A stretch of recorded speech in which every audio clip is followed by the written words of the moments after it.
still. Start recording.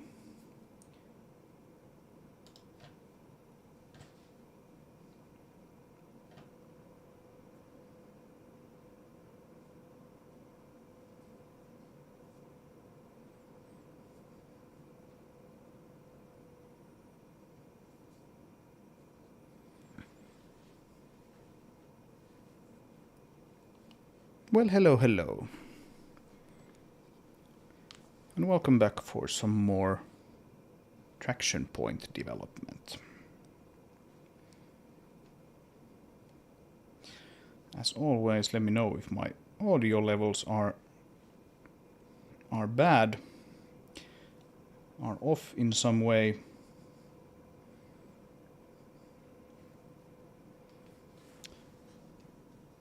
My internet's been a little flaky lately. So let's hope it stays together tonight for this stream.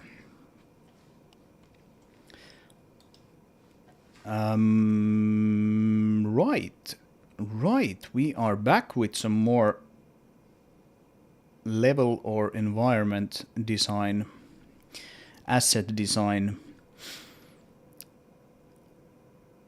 If you have been following me lately and my live streams, you know that we have been working on this area here in an effort to essentially nail down the art style of the game. Or at least to the point where we can consider it shippable for the demo at least. And I'm getting pretty close to actually having this area sort of decorated. You can see that there's some places here still that don't sort of lack detail, like this top of this little cliff here. Same thing goes for this, but overall I think this is starting to look pretty good.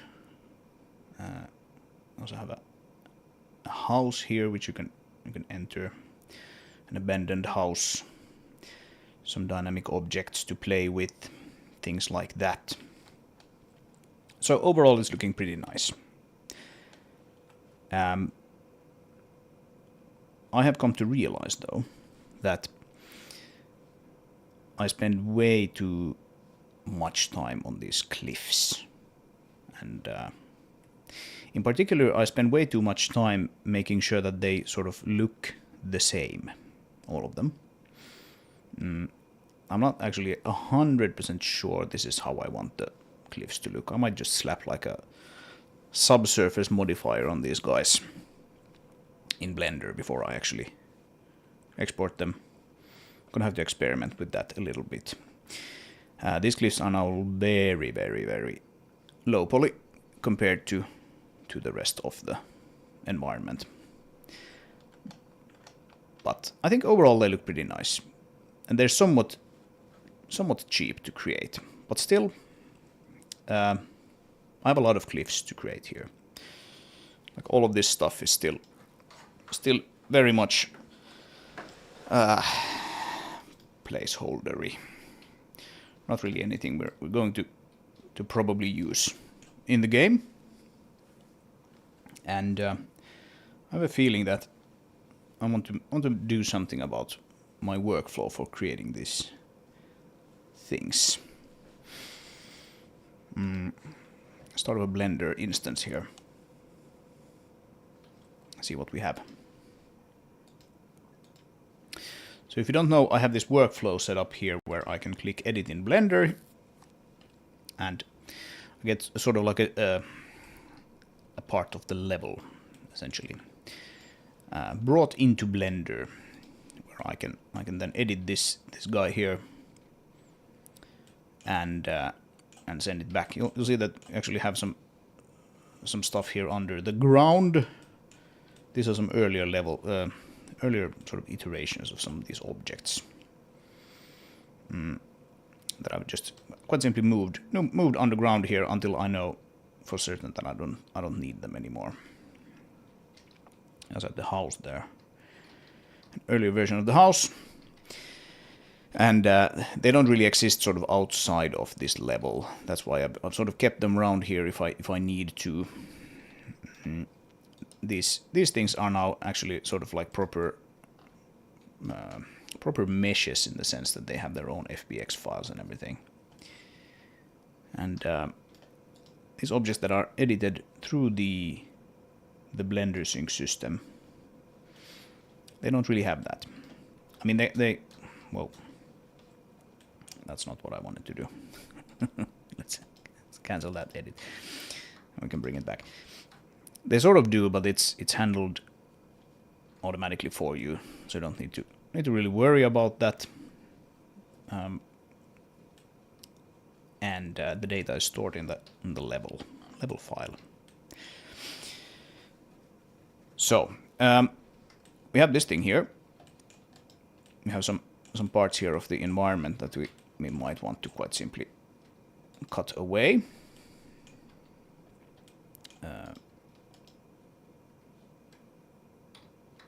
Let's go into edit mode. Let's select.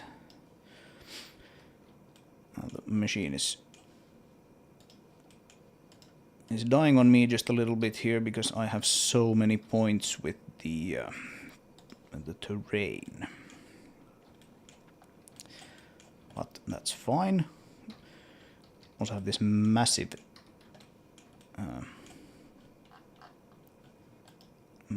sort of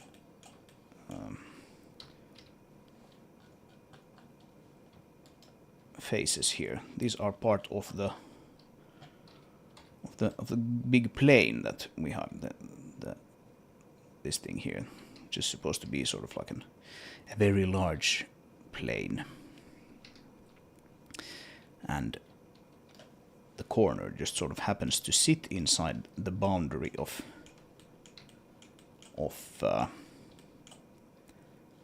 this cliff here, which is why it brings the whole thing with it. So let's actually, we can go here into the surroundings. We can merge by distance probably, and it will remove yeah, like over 500,000 vertices were removed, so that's quite a lot. Now we can go into here and we can quite simply delete that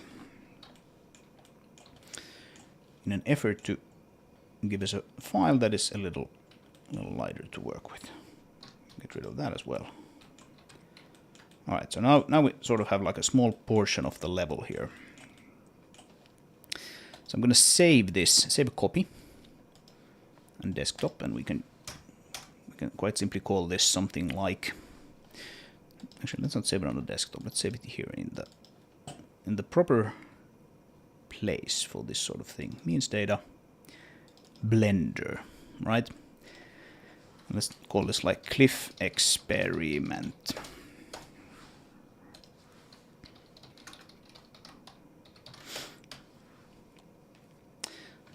So what is the cliff experiment?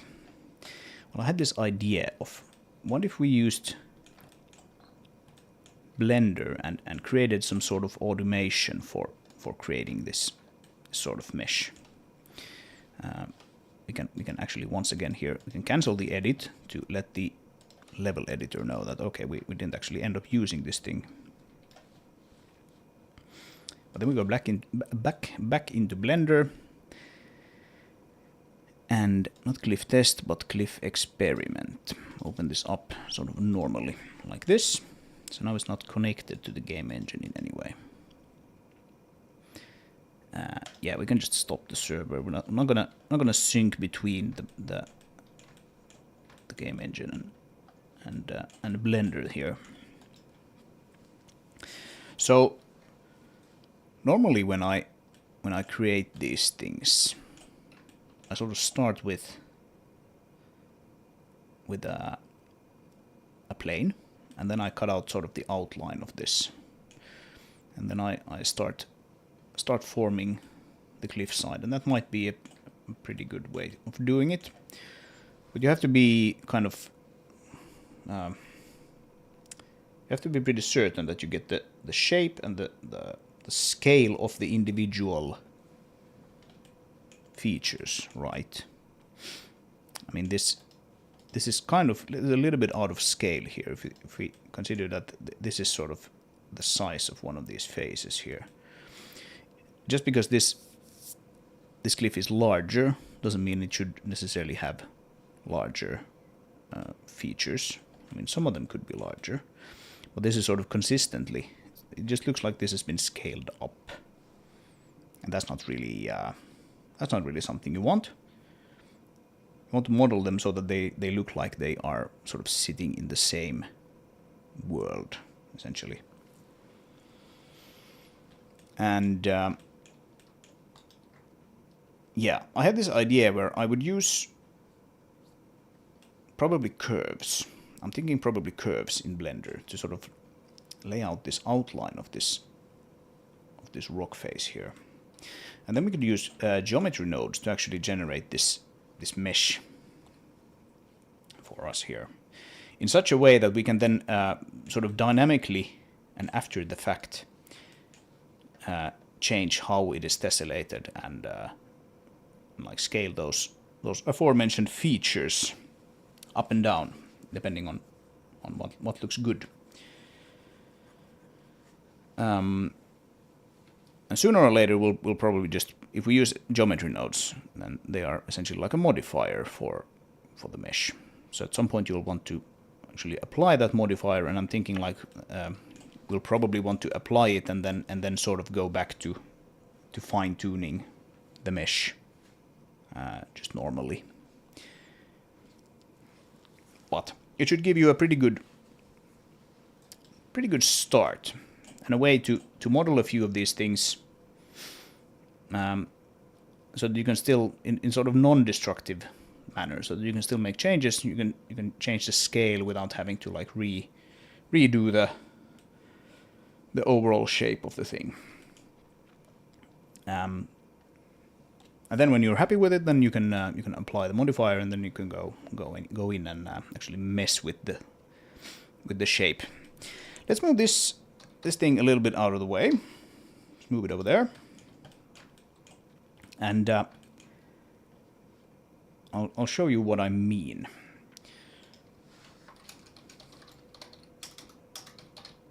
So let's call this the surroundings, and that's like the old version or something like that of the cliff. Yeah, we have the random color selected here, so it just generates a color based on the name. That's why the color changes when you actually change the name here. Right, but I was thinking we would create a curve, a Bezier curve. I'm going to scale this guy up. I haven't actually used Bezier curves in Blender all that much, but I figured they're probably not that difficult to use, so let's try to use these guys.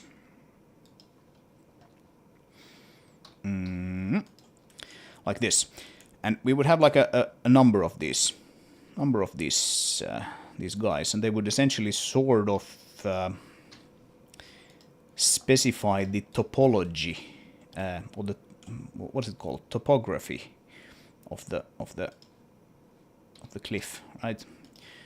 Sort of like you have this sort of topography maps. I think you can scale this, yeah. I'm gonna probably have to mess around with these curves a little bit to get them correct. But if you kind of consider that the overall shape of the cliff looks something like this, right? Something like this. Then you should be able to just essentially duplicate this, move it up, maybe scale it down a little bit and move it across like the X, maybe the Y as well a little bit, and then sort of continue doing this thing here. Oh, this actually sort of rise up. That's not good. That's not good. Let's bring it down. Can I snap to the... Is that considered a vertex? I think it should be considered a vertex. It's just that we have vertices all over the place when we have this terrain thing here. So yeah, let's make these sort of sit on the same line at least, you know, more or less.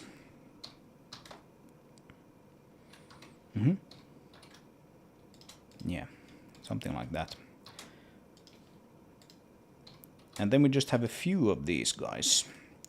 And these are sort of, I hope you can start to see what I mean here. You can sort of lay out the topography of the cliff like this using these curves.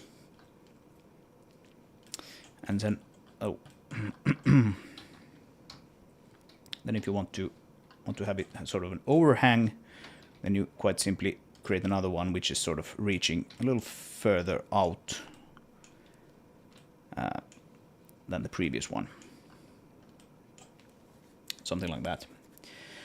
And then you would essentially have like just a grid mesh they would wrap onto these guys. And I tried to do this earlier with I didn't actually use curves. I used meshes. But I used meshes in such a way that it was almost kind of like a curve, because basically what I did was this. I created a plane. We can scale up the plane quite a bit. And actually I'll just delete the edges here. Now we have sort of a segment of a topographic curve if you'd like. So basically you can do this and you can do exactly the same thing, except now it's sort of tessellated. It's not a continuous curve. So I tried to actually do this with like a mesh like this. It worked surprisingly well, so I'm hoping it will work with these Bezier curves as well. And I guess we'll find out. So how do we start? Let's call this the cliff experiment, like so.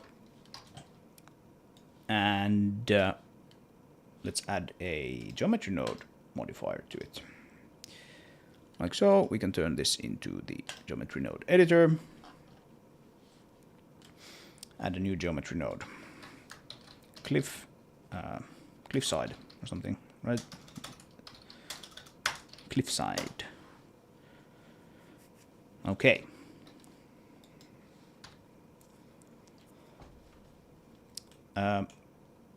Right. I'm not super experienced using geometry nodes. I know a little bit, but I'm going to assume you also know a little bit about them. If you'd like me to explain something, then just ask. But fair warning, I'm sort of a noob with this, so maybe that I can't quite explain some things or have an answer for some of your questions. But yeah, let's see. I'll try to explain things as I go, and it's quite possible that we'll have to try out some things to see if they work.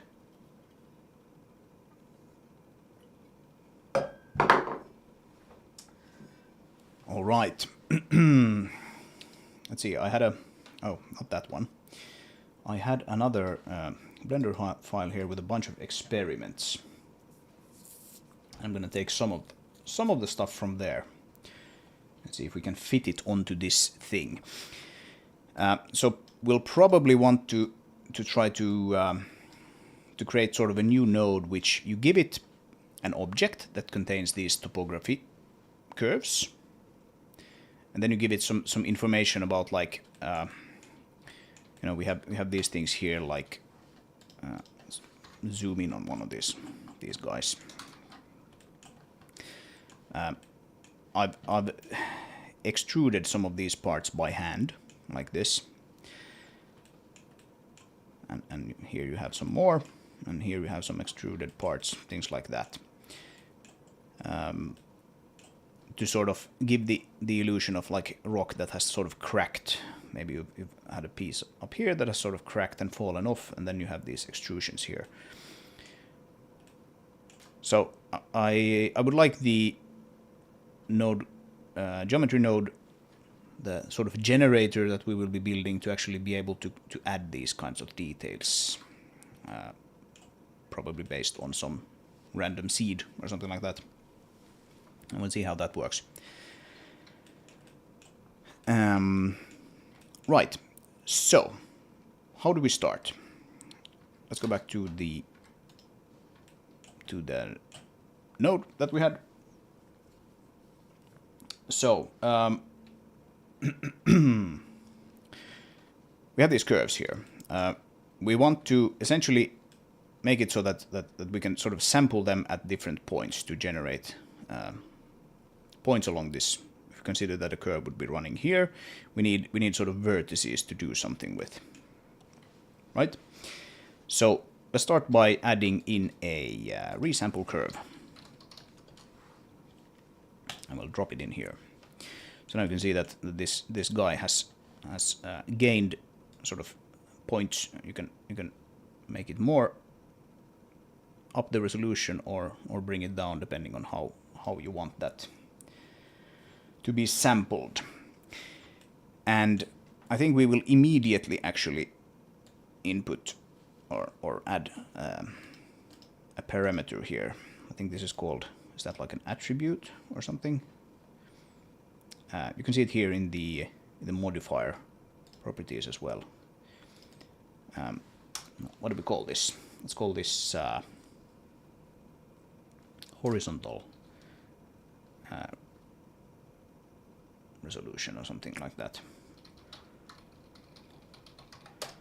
Horizontal resolution. And it will essentially tell you sort of into how many of these segments we sort of split this cliffside. Then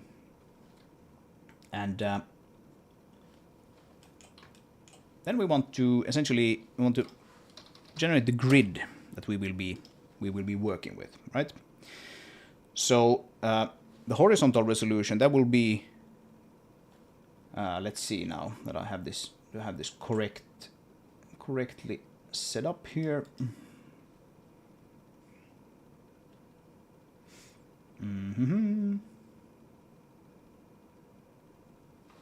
Yeah, so I think previously when I tried this, and this was, like I said, I didn't use curves then. I think the horizontal resolution ends up being the grid this Y vertices, right? Size X and size Y, we can leave those at 1 meter per for now. We might have to change that later. For the X vertices, we actually need to sort of tell it how many curves we have. So let's oh no, I think I got it the other way around. Actually, it's probably vertices X like this, and then vertices Y. This is sort of like the vertical resolution essentially. So I'm going to call this topography curve count, because that is essentially what we will.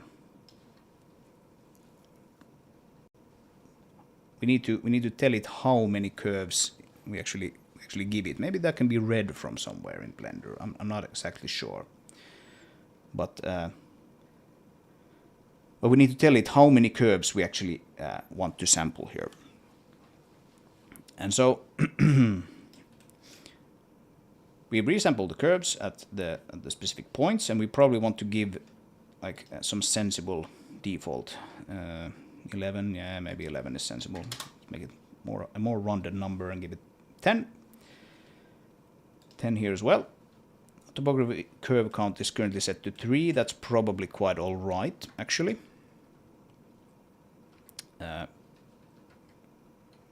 Can probably take this topmost one away.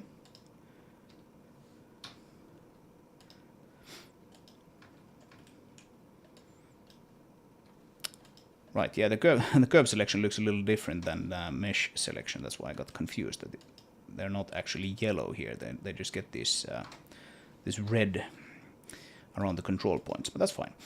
Okay, Right, so we have 3 curves. Horizontal resolution is 10, so we'd be splitting this into 10 sort of segments horizontally.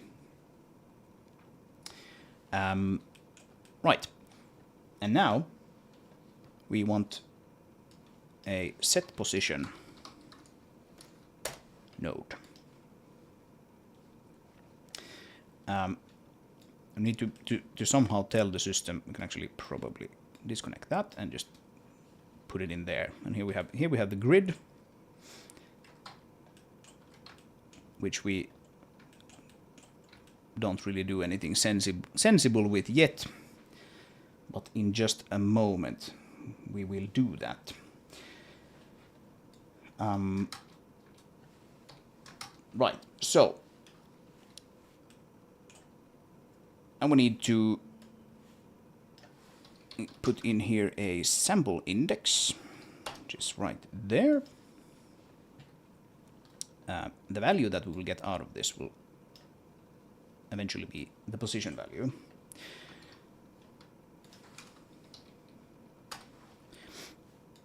We will read the position and put that into value, and I think index is quite simply an index node.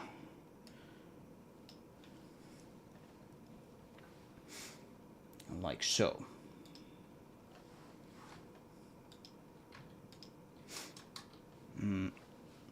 I don't have my my node wrangler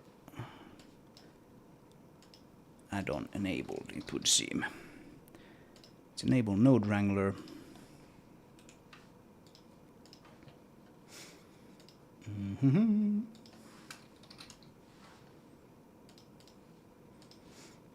This node wrangler then allows you to do all sorts of interesting things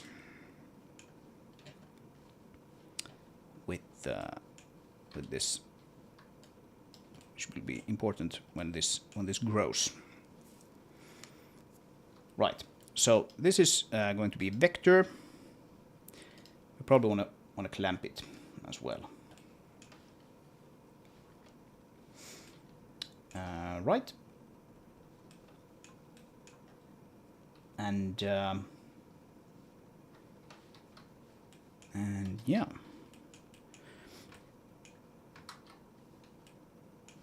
Let's see if I can get this to work. Right, value was disconnected. So that needs to be reconnected there.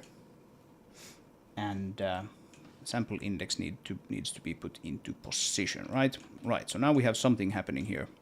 It's not quite what we want yet, but we are clearly mapping the mesh onto those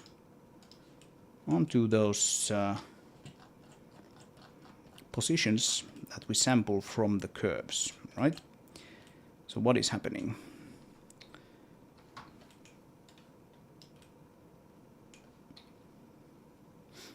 It sort of looks like the indices are perhaps incorrectly set up. There's actually, let's get rid of these guys and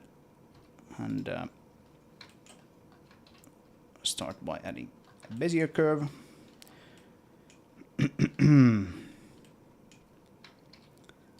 Just bring that up. Do another one.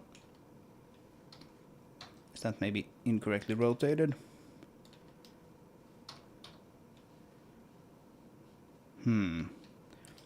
This looks strange.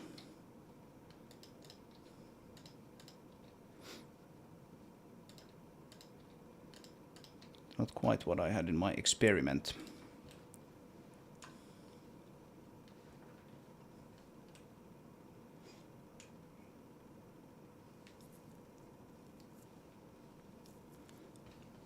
It might be that that is at least one problem.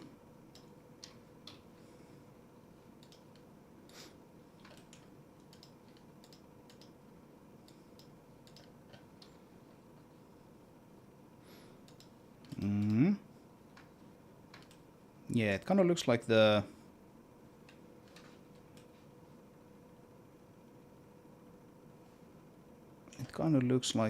indices are somehow wrong here.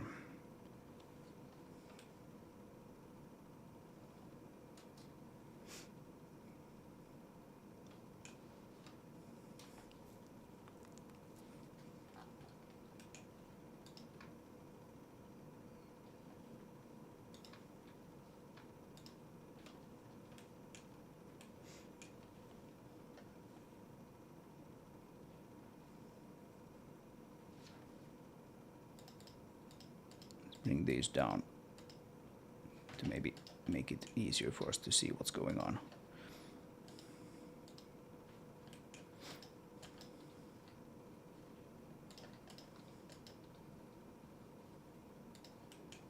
No.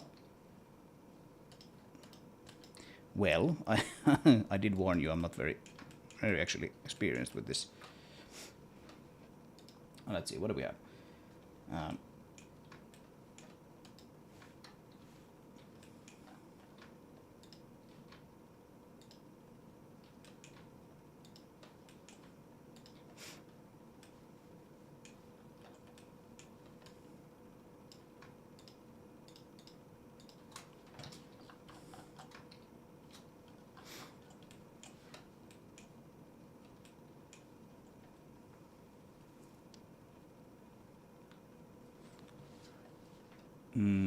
What we can do here is bring in the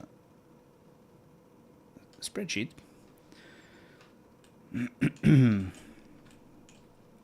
we can see here that we have 8 points, 8 vertices. If we get rid of that, right, we still have 8. Yeah, it's because we're using the grid here. Yes, that makes sense. So it's not really dependent on the curves.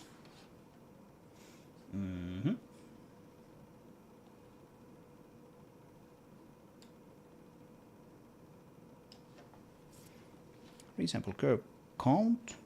So this resamples it at the given points. That's correct. Okay.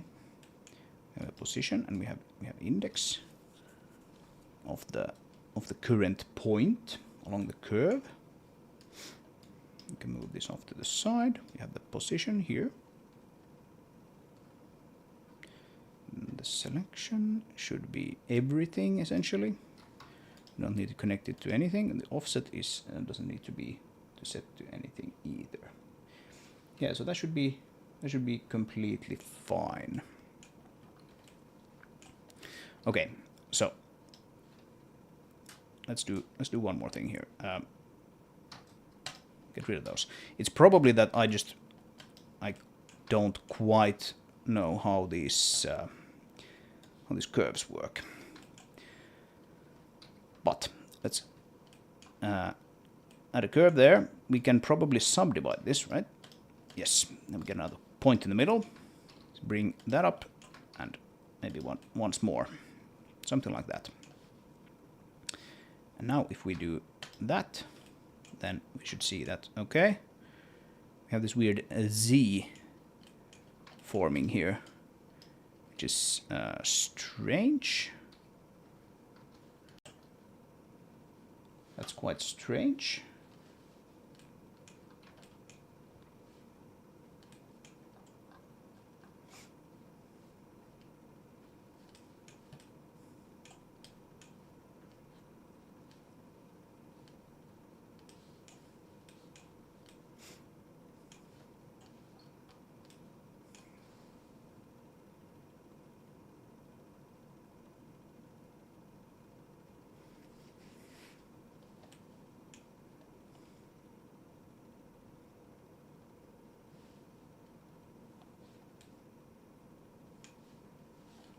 Oh, you know what? I think it was actually it was the other way around.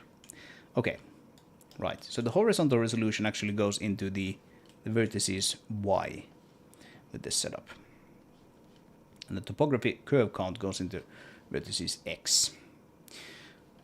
So that makes perfect sense, because now we have the horizontal resolution set to 4, and you may be able to just ever so slightly see that we have 3 faces, but we have 4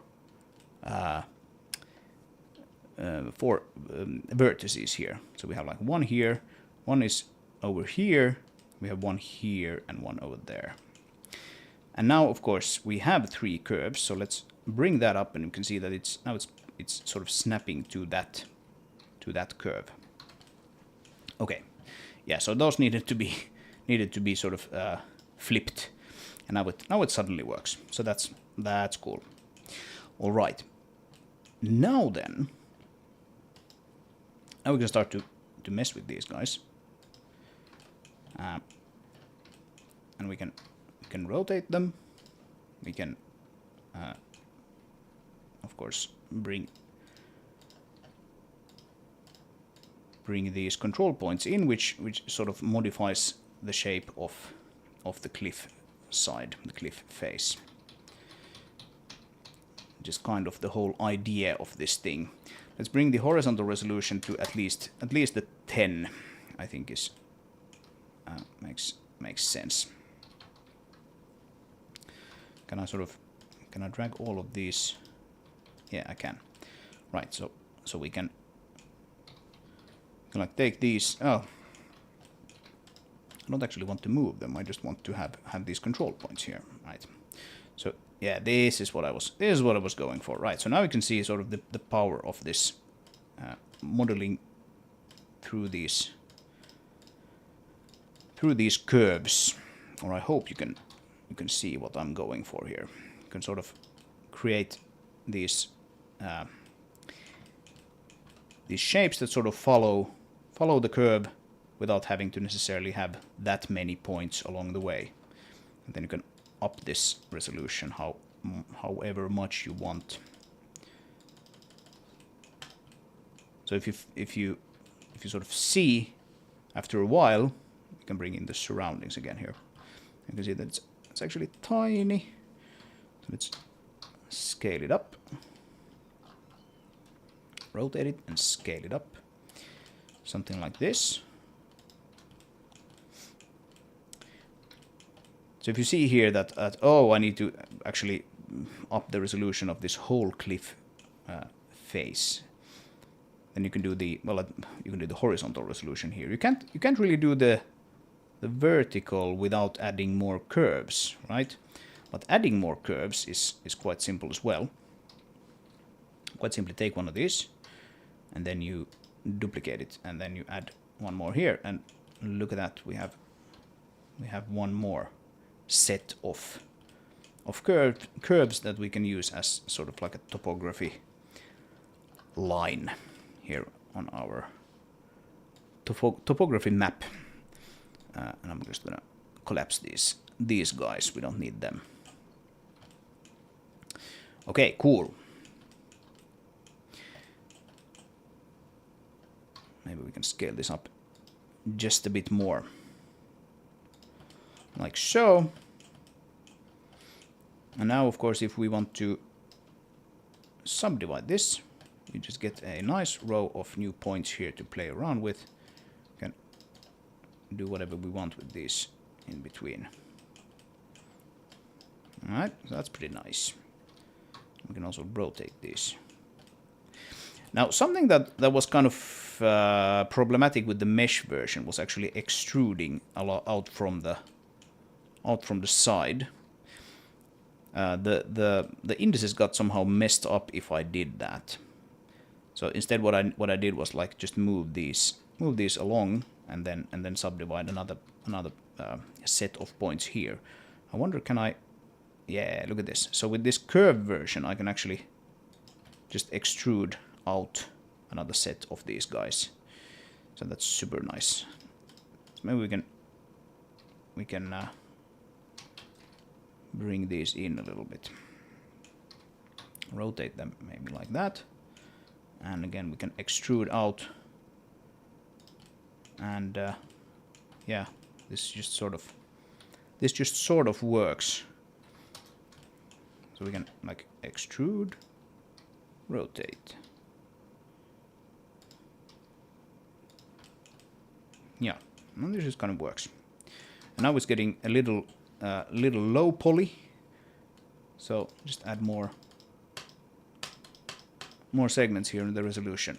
And if you now feel that one of these sets of points is unnecessary, we can just delete it, and it will still work. Right, this is what I was going for. I like this already. Like in theory, I can now model like a whole sort of one side of a level essentially, if I want to, with just a few curves like this, and it should let me do that without much problem. So typically I have at least like a little bit of top side going. So let's see if we extrude. Actually, we duplicate. We don't extrude now. We duplicate one of these sets and move it along the x axis like this, and I add one more curve there to the count. Then it will just work. Look at that.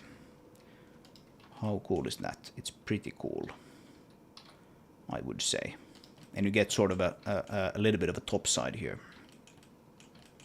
Very nice. Okay. Yeah, this is kind of working out already.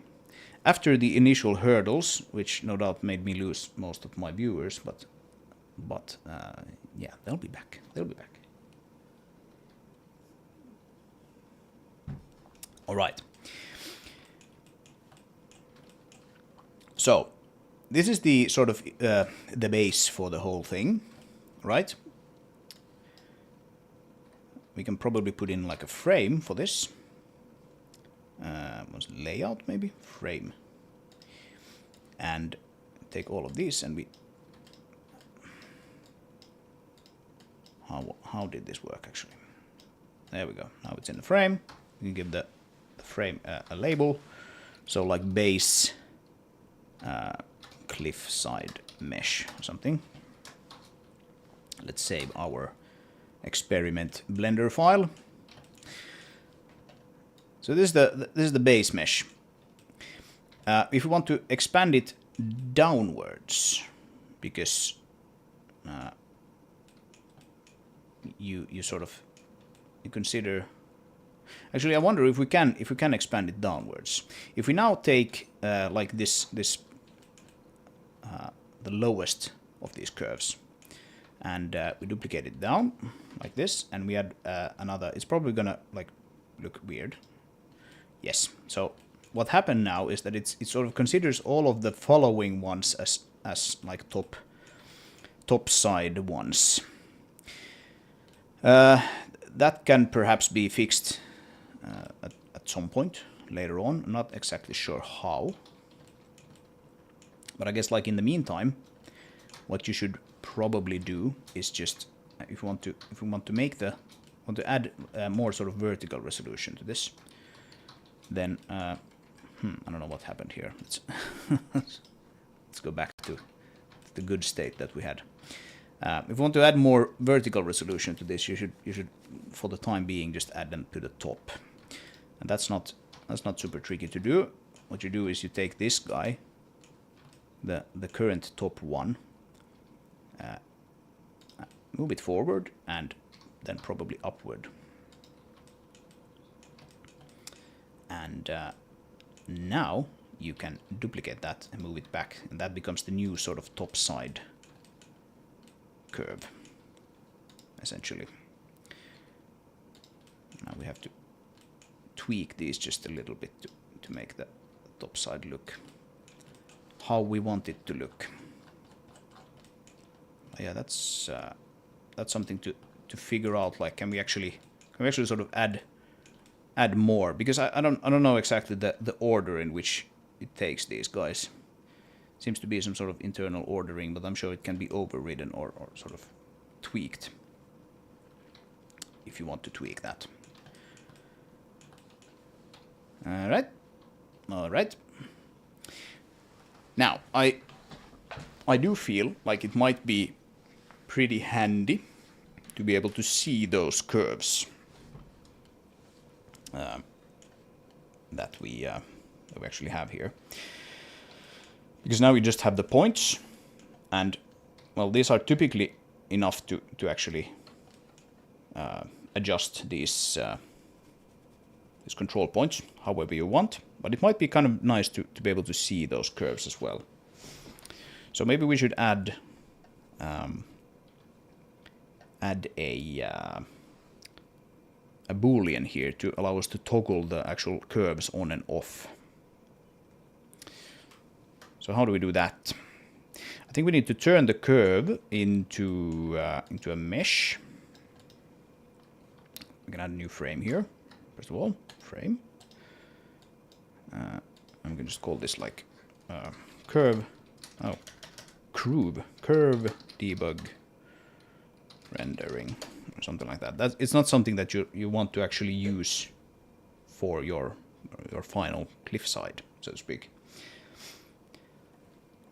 But it can still be handy to do. So let's do curve to mesh and add it there. And then we want to show both the curve and this cliffside mesh. So how do we do that? Well, we'll probably need to join the geometry. And we put those two together. And now you can see, all right, now we have the curves. This might be actually enough. This might be enough to be able to see how these things actually sort of move. And especially if you have you know, the horizontal resolution is way too low, it might be difficult to see how the curves actually sort of look and move.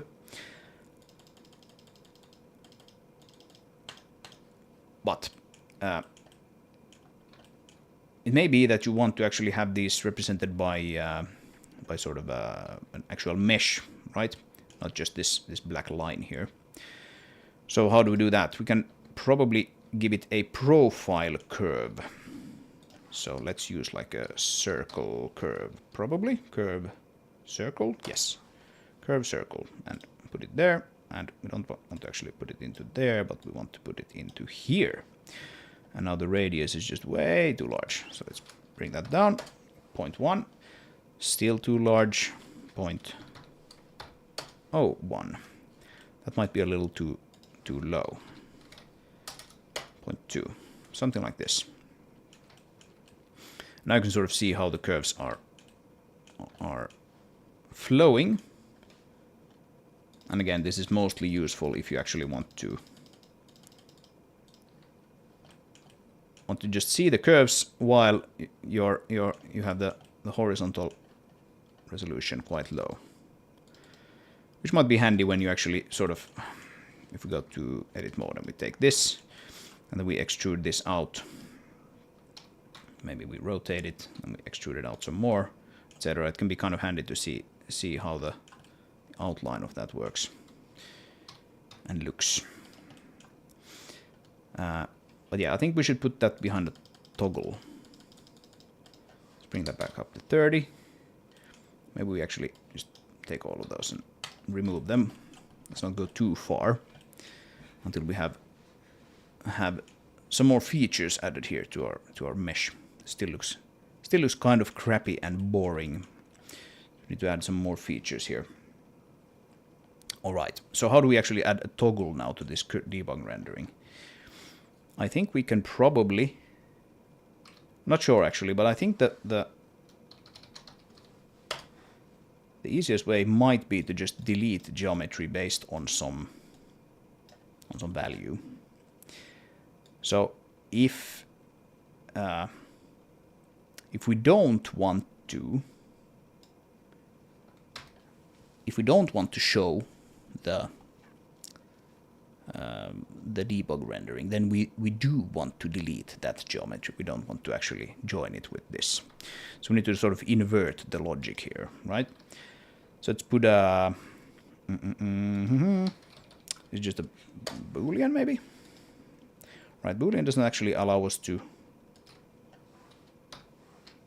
do that. Let's do like a Boolean math, right? So not is what we want here. And now we should be able to just plug that into here and plug that into there. And then we call this Boolean, we call draw topography curves. Right? And now we can toggle them on and off here from the modifier properties. So that's pretty nice. All right.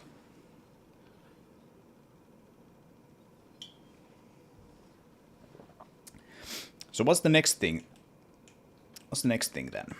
I think the next thing would be to actually extrude some of these faces. So if we look at this cliff here, let's zoom in on this guy.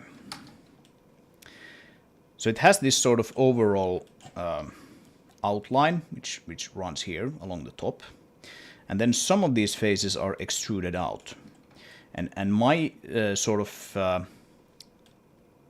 my rule for this, if you will, so far has been that if you extrude something, if you extrude a face, like this face here, for example, is sort of extruded out from this face here. If it is extruded, then anything below it also will be extruded. This is a little difficult to show here because this is run via the game engine and editor.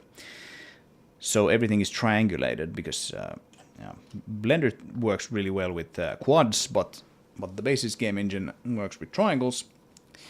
But essentially, this face here has been extruded out from like this level here, like this. And since it is extruded out, everything below it is also extruded out until the very bottom of the mesh, right? So we need to sort of encode that into the geometry node.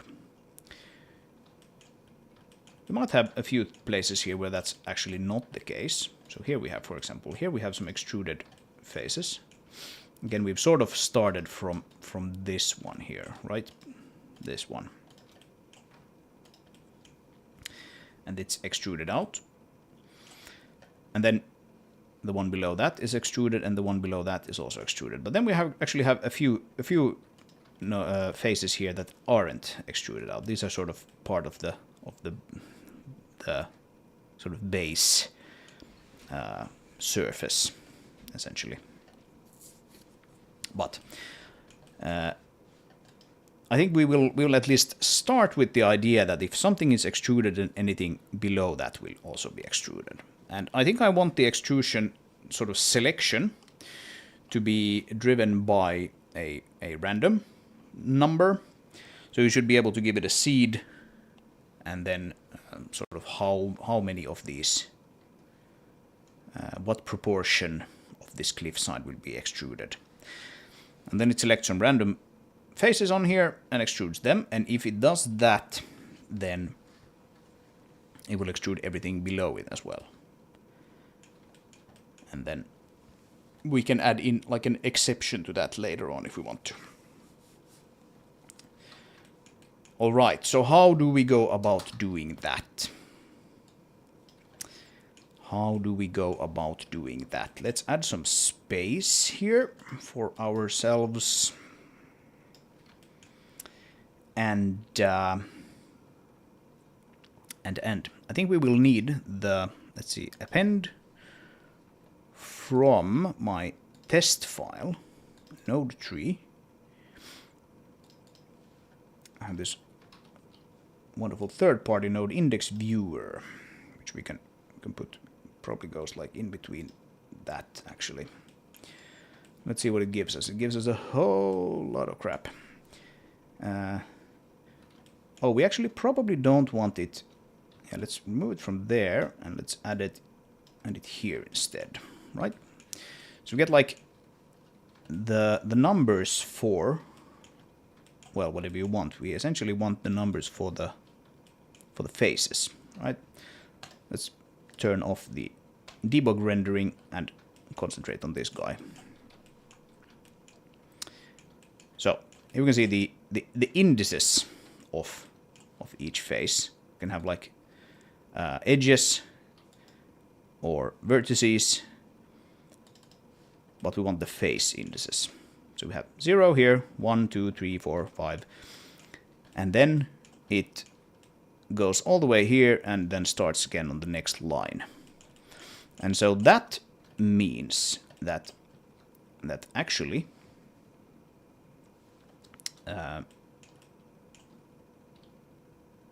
we know, if we know the horizontal resolution, which is now 30, we know that the whatever is above it, directly above it, is the current index, so 0, plus the horizontal resolution minus 1. So you can go up by essentially adding 30 minus 1, horizontal resolution minus 1, and then downwards in the other direction. And that is pretty handy, because that should allow us to actually sort of detect whether or not the cell or the face above or below is actually, if it has been extruded, then we need to extrude that as well, right? Does that make sense? I think it makes sense.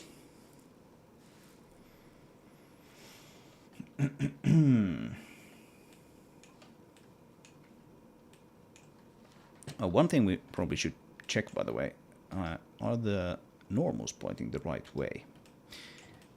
Right, so they are. I guess in some circumstances they might be pointing the other way. I'm not exactly sure how it determines that currently, but I mean, so far so good, I guess. So let's just go with it.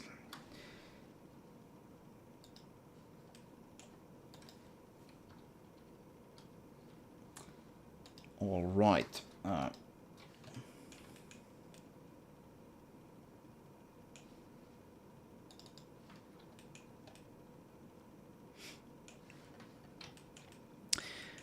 Okay, so first of all, we need to be able to somehow tell the geometry node, do we want extrusion at all, right? We can disable that for now. Come back to that in a second. Here we have just like the base cliff mesh. Do we want to extrude any of these at all? And there are actually a few things that we want to be able to adjust. Want to tell it the proportion of the faces, the cliffside faces, that are to be extruded, how much they are to be extruded, like an actual distance, and then probably the random number generator seed, which allows us to try out different configurations of extruded faces easily. So all of that needs to be set up. So, how do we do that? Well, first of all, how do we extrude something? There is a handy node for that. Let's bring this, actually probably all of this, just closer to the end. That's sort of considered to be just putting things together. But here we have, we can add a group here and call it cliff side face extrusion. And there's a mesh, a node for this called extrude mesh, I'm sure it is called, yes. And we bring this in between. So, a few things. First of all, we don't want the individual extrusion, because it just extrudes every single mesh as its own individual sort of bump in the geometry, and you can see that we get a lot of intersections. So we don't want that. Instead, we want this sort of this sort of body of the rock to just grow in certain places. And so no individual. The offset, this is essentially like the extrusion distance, right? If we set this to 0, and we toggle this on and off, you can see that nothing happens. So this is something that we will definitely want to expose. I do wonder if we want to expose it just directly, but or if we want to have like a let's try something here. Let's put in like a random value, and then between, let's say, like 0.5 and 1 seems like actually a little much, right? Yeah, we were at 0.1, so let's be a little careful with this. I wonder, this is probably not actually distance, is it? It's offset scale. Right, so this is the offset, okay. And then the offset scale. So I guess like if we don't actually put in any offset vector here, this is a vector clearly, because it's blue, then it probably uses the normal. And then, let's see, if we have this at 0, and look at it from the top, like this face here, for example, just put it to 1, it probably actually offsets it by the thickness that it was already at. So 1 is actually like a whole lot. It's almost like the thickness of the whole cliffside there. So let's keep this as at like a pretty low value, something like this.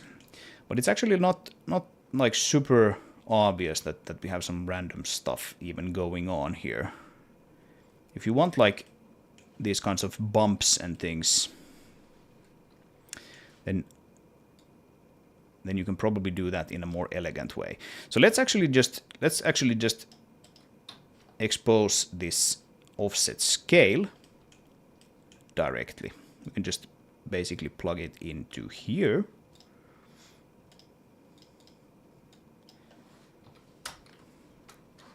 And we just call this extrusion scale.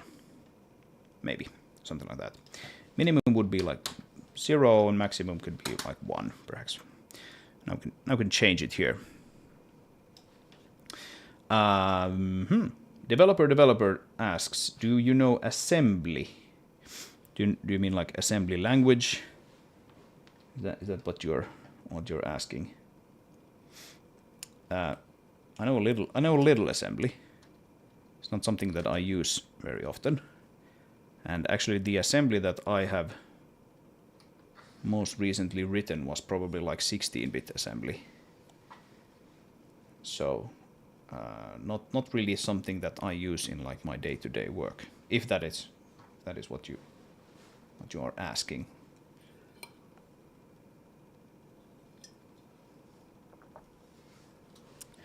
Okay. Right. So now then, another thing that we see here as sort of a problem is that we have these topside faces. Typically, I don't really extrude those, like especially if we put in enable this individual, and then we start to extrude these. You can see that these guys here, they sort of grow upwards as well. So that's typically not something that I want to do. If we look at the surroundings again, we can see here that actually I can probably just show you in the level editor more easily. You can see that these top sides are typically pretty flat. Like I put in a little bit of detail by adding like rocks and trees and things. Here we actually have like this outcropping of the actual rock. But this is something that I will probably do after I have actually applied that that modifier. At that point, I don't really work with that anymore. I just manually extrude this up from the base mesh essentially. So we want this top side to be pretty flat. Basically, we don't want to do the top side extrusion at all. Right. Developer says, assembly language, I consider doing my game with it, just for the sake of learning it, but gave up. Yeah, it doesn't really make practical sense, other than if you just specifically want to build a game in assembly, which may be a perfectly valid reason to do that. But back in the day, it was considered in many cases to be a necessity to use at least a little bit assembly in some areas of your code base. These days, compilers are so good at optimizing that it doesn't really make sense if, from like a performance perspective, to write, handwritten assembly. The compilers are almost always going to be better at that than you are. And because of that, then people have sort of, in many cases, lost the art of actually writing assembly, because it's not really necessary to do that anymore. Now, if you want to write assembly because you want to specifically write a game in assembly, or just because you want to learn it, then by all means. But make sure that is the reason you're doing it, and not because you want to squeeze some more performance out of it. If that is what you want to do, then I would rather suggest you look into like SIMD optimizations, things like that, and really understand how your architecture does SIMD in an effective way, things like that. I'm not saying that you can't write really performant assembly, but I don't think most people really have the skills to do that, and that includes myself. Really not very experienced with that. Okay.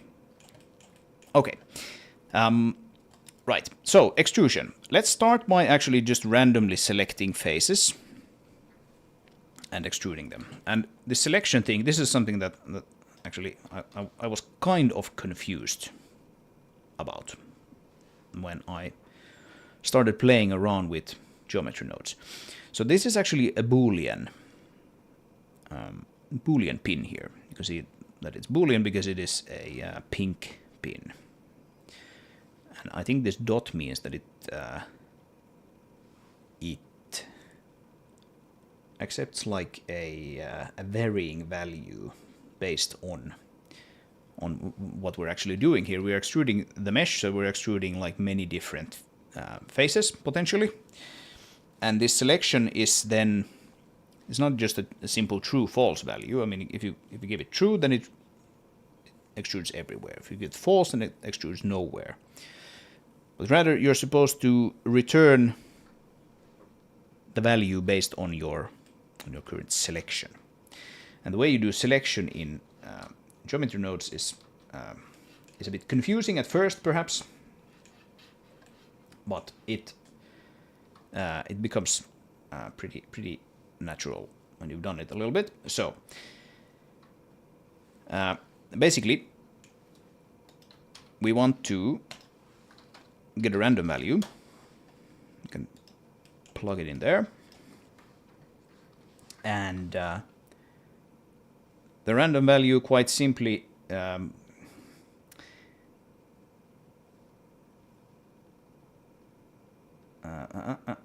the random value quite simply goes from true to false with some probability, right? So this we can already plug it in there into the selection, and it will give us well, we can actually try what that looks like.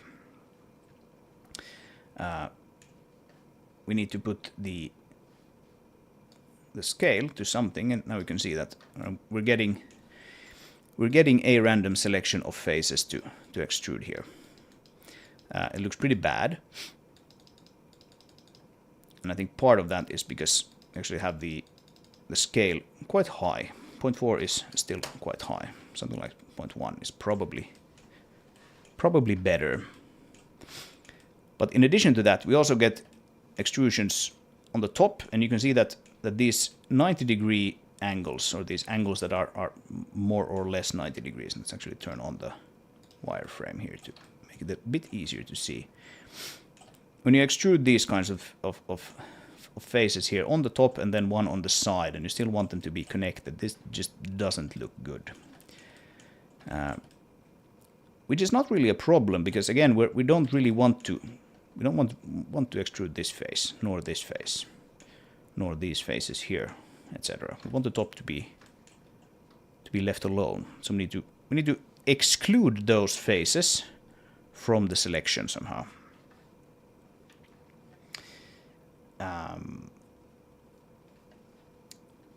So before we do that, though, we actually want now to expose both of these values, like I mentioned earlier. So let's see. We can probably just do this, and we need to give it a better value name, because it always gets the name from this node input here. So let's do extrusion. Probability is maybe a little weird there. Let's call it like extrusion multiplier or something, factor. Let's call it extrusion factor. And so it also goes from 0 to 1. And we can now bring it up and down. 0 means no extruded faces. And then we can bring in more of these guys as we want. And of course now if we put it to like here, we still have no extruded faces on the top. That looks good. But this should never be the case, where we have this thing here extruded, but these things aren't. Nor this here, nor this here, or there, or there. We need to make sure that we extrude all of these. I wanna sort of select these faces and show you all the time, but of course I can't do that, because they don't really exist here except as these curves. But that's fine. 0.5, yeah, that gives us some more stuff. And then the extrusion random seed.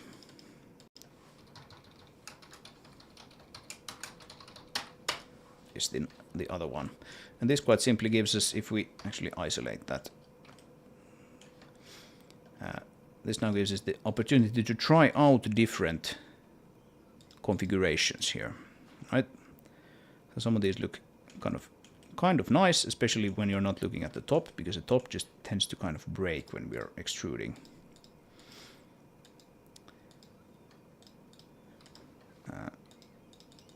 Well, yeah, that looks all right. We can, if we want to, add a subdivision surface modifier to this afterwards, which still, like this, still doesn't look good. But I bet if we actually get this extrusion stuff handled correctly, it might look actually kind of nice, especially when we start to actually properly sort of model this shape here. And here we can also probably benefit from having these curves shown, so that you can see what's what.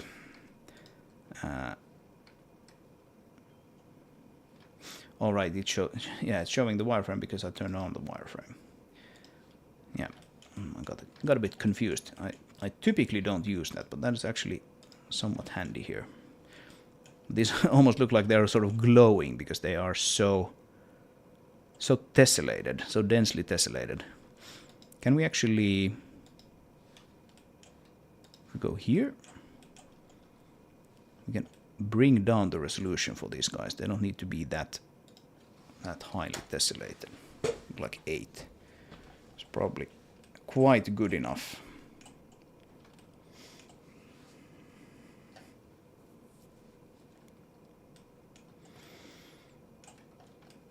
Right, here we have some distortion, which we can see. Like these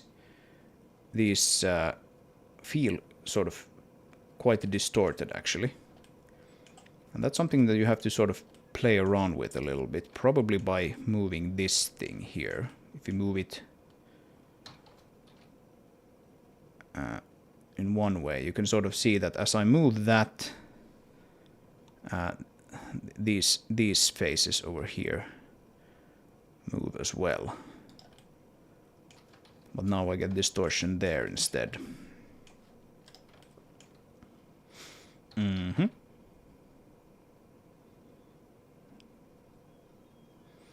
Yeah. So maybe what we want to do here is actually we want to grab. How do we want to handle this? I'm not sure. Quite simply not sure. Maybe we want to act. Yeah, maybe that's actually the solution here for this particular problem.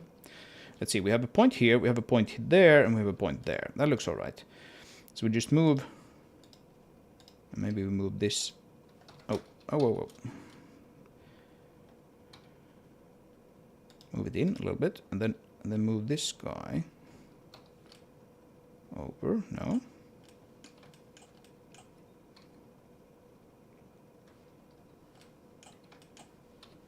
Huh, I thought that worked quite well just a second ago. Or was it that I just moved, I moved that one, right? Yeah. I'm sure I'll have to I'll have to sort of learn how this works now that I'm modeling using curves. If you drag that, then it's sort of the distortion kind of goes away from that point, but you get like it sort of swished together or squished together there in a way that's not super nice.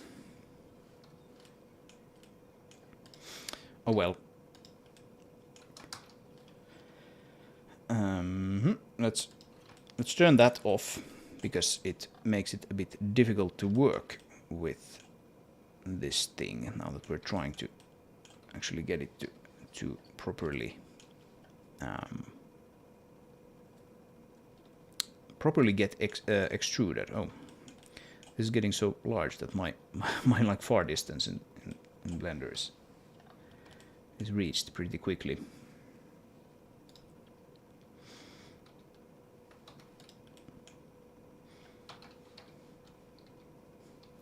Oh, I'll do that.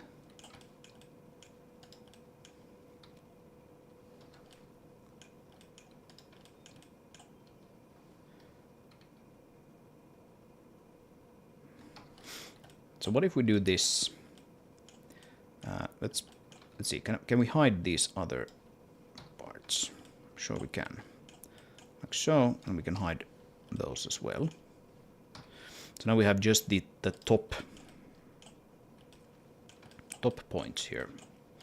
So we select that one and we select that one. This is me really just learning how curves work in Blender, if you're wondering. So we can bring that closer, and then we can bring that closer.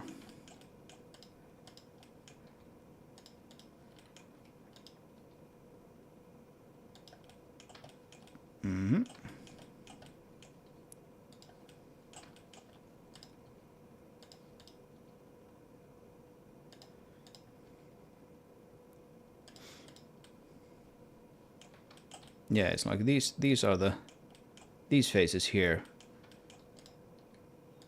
are the problematic ones. They're the ones that kind of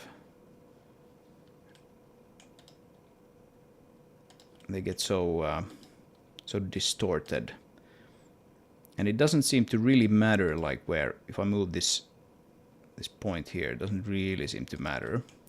What matters is sort of how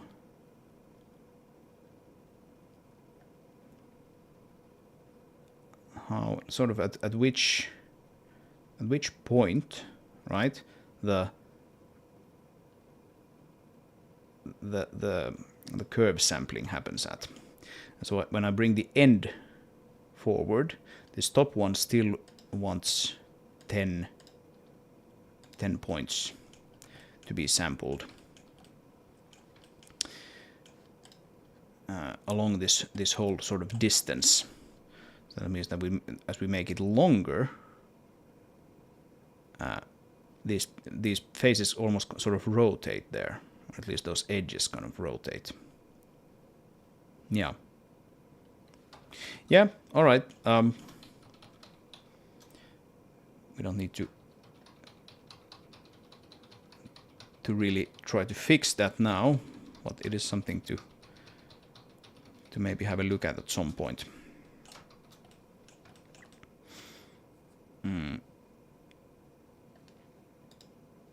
Another way that we can do it is probably just push it from this side.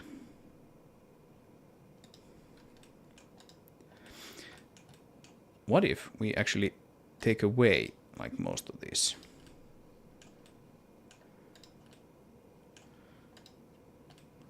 Where's their point? I want to hide that as well. I want just the top points showing now. Like so. I have some points there as well. And that's probably one as well.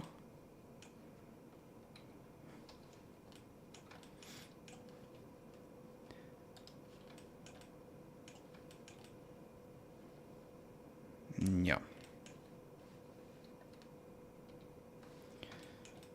Yeah, so now you can see that these curves are actually really handy to have visible here, because we want the topmost one, which is sort of arguably almost lower than this, the one that runs along the edge. And we want to be able to make sure that we work with that curve's points, and not this one that's, like here we have one, for example, which is part of this other curve, and so it's really handy to be able to see that, okay, it sits on that one. Let's hide that. And go back to this one.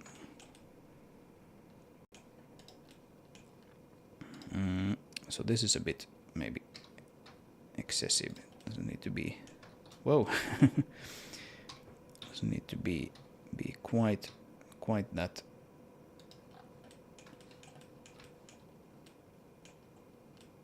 Quite that extreme of a control point. And yeah, I tend to forget that you can actually scale these things as well. There we have a couple more control points. Alright, so now I think we have only the ones that we are actually interested in here. Scale that thing down.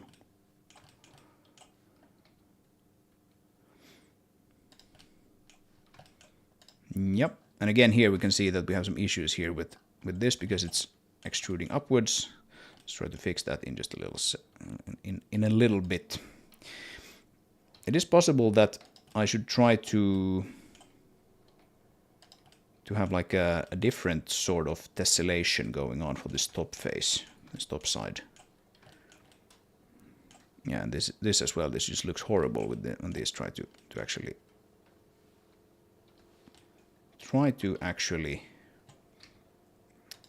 like extrude there. It really doesn't look good.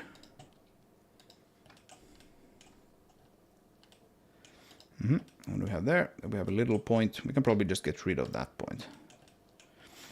All right, so now we have a bit less sort of strain, if you will, on the top of this thing. Especially if we get rid of the extrusion completely. Like so. You can see that now this top side flows. Well, it doesn't flow well, but it flows pretty well. I think if we just relax this corner here a little bit. Starts to look pretty good, this top side. And of course I don't need to use this as is. That's never really been the case, or the idea. I'm sure when I'm sort of done with this cliff side, I will apply this modifier, and then I will model this top side according to the needs of that particular mesh. And I don't think, for example, I'm not sure that we actually need. I'm not sure we actually need a top side for this. This is a very large mesh. The player is going to be down here somewhere, so they don't even really see that top side from down here. So I'll probably just actually leave it out in this case. But okay, let's get back to the extrusion. I'm a bit sort of on a tangent here, a rabbit hole.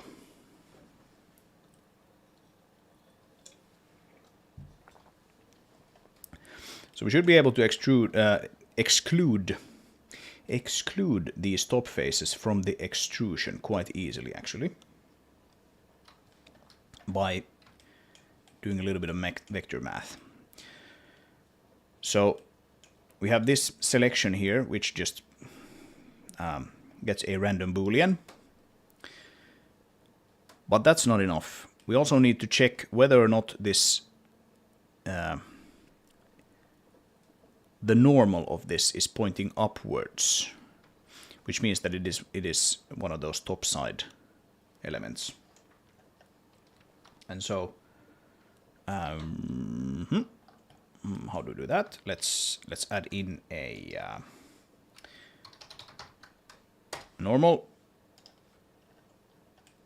I think this is called a field, right? I think this is a field. And then we basically want to do a compare. And we're not comparing a float, we're comparing a vector, which is a direction. And we want to allow the extrusion if the normal is not equal to the up vector, which is 0, 0, 1. Have the z-axis going upwards, as we can see here. We can put the angle to 0, and then we just need to make the epsilon sort of large enough. But to be able to actually... let's put a frame around this so I know later on what I was doing here. Let's do like exclude the top side faces from the extrusion. Exclusion and extrusion. Lots of different things that sound similar. Can I not make this larger? Maybe I can't. Oh, I can make it larger by dragging this apart, right? Yes. Okay. And so how do we actually fit this into the selection now? Well, we want to make sure this random value thing is included, but also this one. So we can use an AND. And that would be just Boolean math. Put it here, plug that into there, plug that into there, and then just plug this result into here. And now we should make sure that, look at that. Now we can exclude that stuff from there. And now if we just up the extrusion factor a whole lot, you can see that essentially all of the side faces are extruded. Let's get rid of the debug draw topography curves again. So all of the side faces are filled in, but the top faces are not, just like we wanted. We can put in some nice cavity rendering here, if that helps. I'm not sure if that helps in making it look nice. Again, we can select various configurations here. factor is quite large actually. We probably want to keep the factor pretty low, because as I mentioned, I still want to add the logic here, which, you know, selects these two faces to be extruded, which means that everything below them also need to be extruded. Now we can see that these top side faces don't exhibit those issues anymore as they did previously.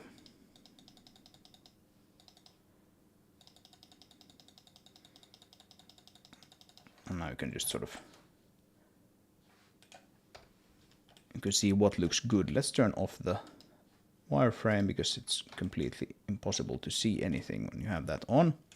And you have the terrain visible. Right, so now we can, you know, can start playing with this a little bit to see what's what. And you can see that this looks a little strange when we have these sort of boxes here with no rock underneath them.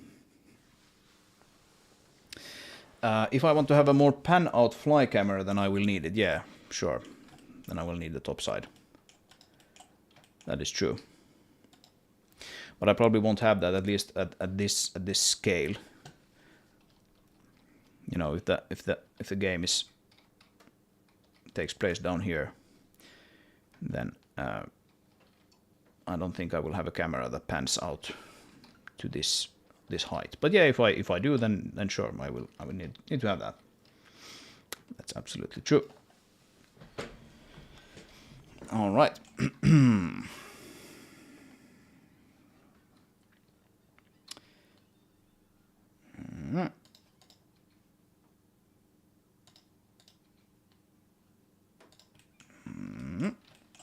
All right.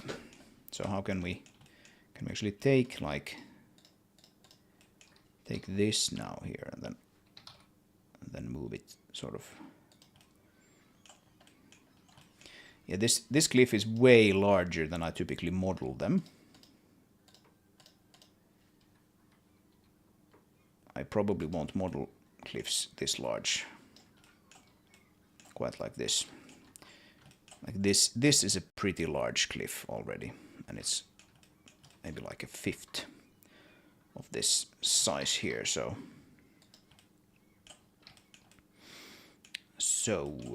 yeah, like there's a little bit of weird sort of stretching of some of these faces here, which you can see, which again we can typically sort of fix or tweak by just moving this end back and forth.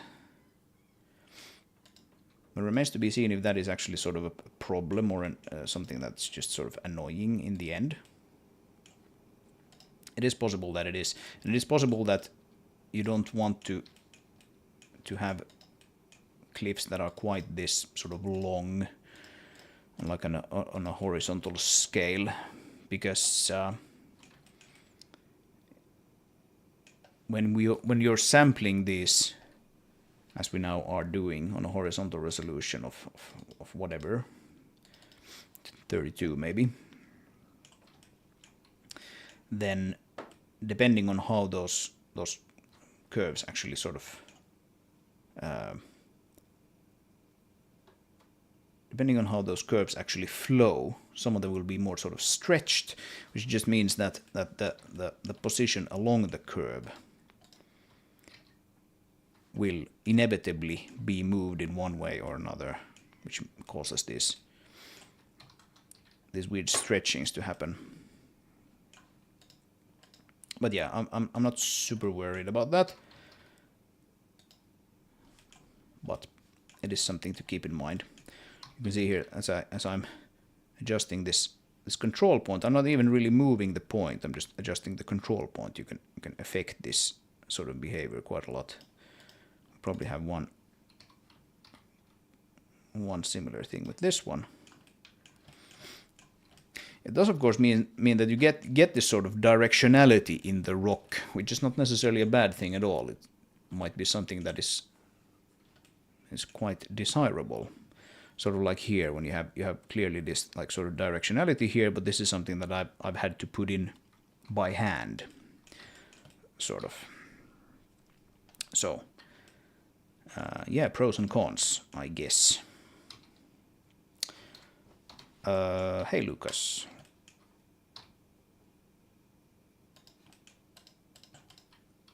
Nice to have you back.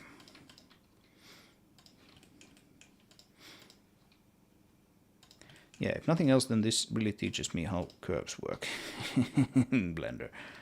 Really haven't worked with curves all that much.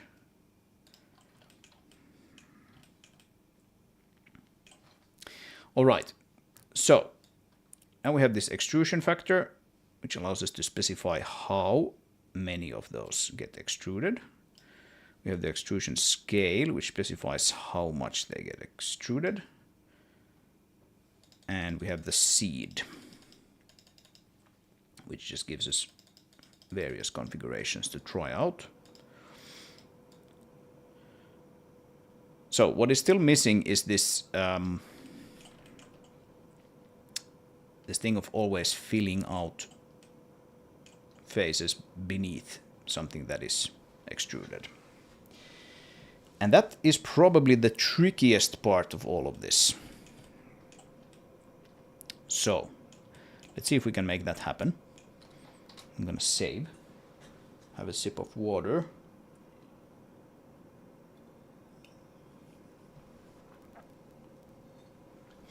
And let's see if we can figure this out. I had a sort of prototype of this working earlier, but it's like I already mentioned, it's not quite the same case that we have now. Like I mentioned previously, I use the indices to determine whether or not something is above or below a certain face. Let's bring the extrusion factor down. And here now, if we have the horizontal resolution to 32, subtract 1 from that, and we get whatever is above that as the cell that is above. And if you go from 62 down to 31, that is again 31 faces, so 31 indices below. I think actually when I did it previously, I had it the other way around. That probably has to do with whether or not I think like this 154 here, I think this was like my index number 0 then. And then it was like 1, 2, 3, 4, 5, 6, and then it went in that direction. I honestly have no idea why it's this direction now. But I'm sure we can, or I can eventually figure out how it sort of selects that and allow us to change it if we need to. In the meantime, I guess we can just have like a toggle here if we determine that, oh, it actually starts from the bottom this time around. It starts from here and then it advances in this direction. Then we'll just set a toggle here, like indices start from the bottom or something. Because we will actually need this information when we determine the indices for the above and below cells or faces. Anyway, what this all comes down to in the end, when we want to fill below something that's extrude something that's already extruded, it all comes down to selecting the right faces, right? So here we're selecting the faces based on this this boolean,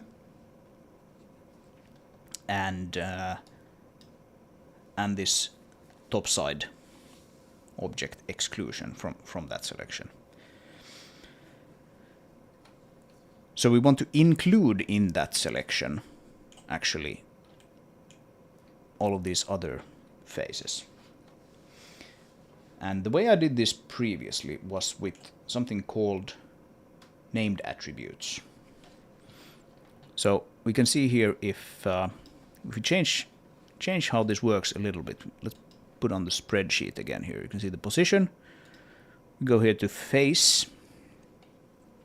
Here we have all the indices. This should end now at 154, right? 254 is actually what it ends at. 154. No, this probably. No, this actually faces.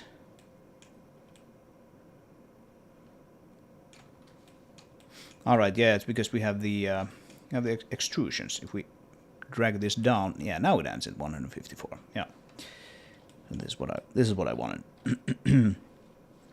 So these are the indices for the faces, specifically the faces, and we can get rid of that subdivision. That's distracting. And we want to add essentially a new attribute here, which tells the system and the mesh itself whether or not a face is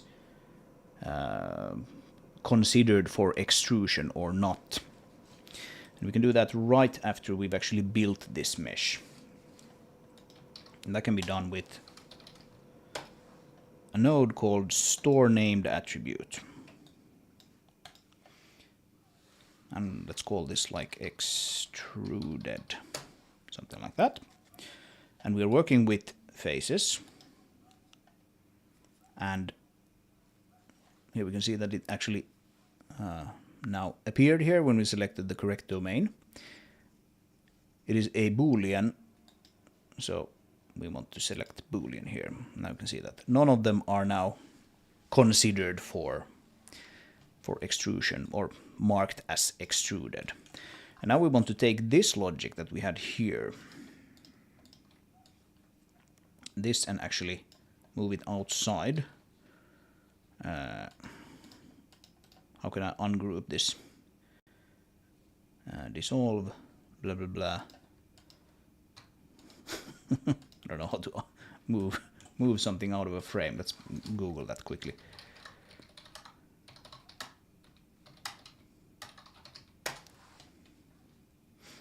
Removing nodes from a frame.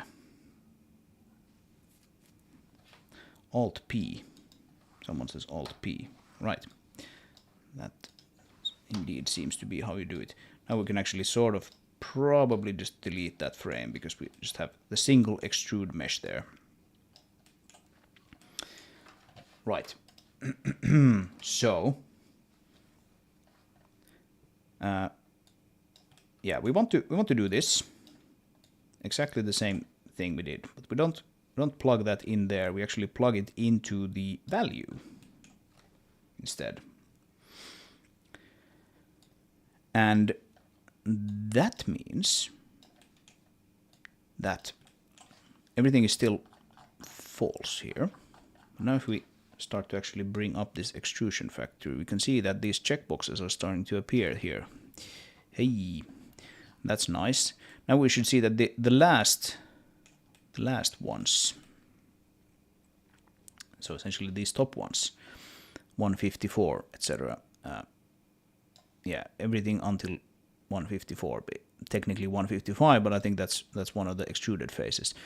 But all of these should remain unticked. So even if we bring this up to 100, and all of the other faces are now extruded, we still have this top side here, which is not, and that is indeed what we want. Then we can see these other ones are actually, these are now sort of the new faces that are brought in. If we bring this factor down, we should see those actually eventually go away. Except we don't.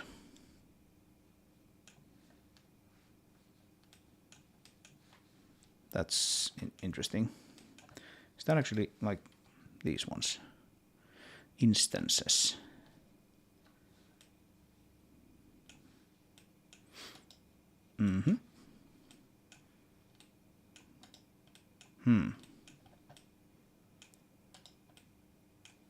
What is this? We have like an extra. extra sort of... Oh, I know what this is. Yeah, it's because we have this extrude mesh here. We just delete, or not delete that, but we disable it. Now we can see that now we're back to 154. Yeah, it's because we're not giving it any selection, so it just extrudes absolutely everything. Yeah, that's fine. We can actually fix this confusing thing here by quite simply reading that value that we store here, store named attribute. We can just do named attribute. It is again a boolean, and it's called extruded. And it's probably that one, right? So now if we bring up this extrusion factor again, now we can see that the value is now being read. Now whatever is actually listed here, these checkboxes, that is actually used to do the extrusion. Right? If that makes sense.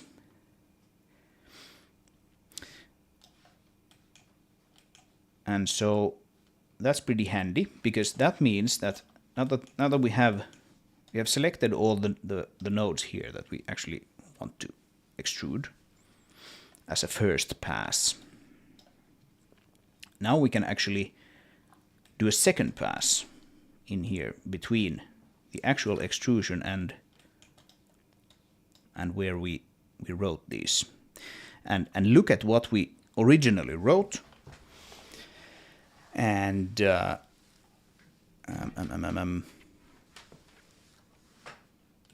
see if we need to add more of those nodes to be considered for extrusion. And then finally we just do here what we actually do now. And if my plan goes, if this goes according to my plan, then that should be everything we need. So let's hope it is.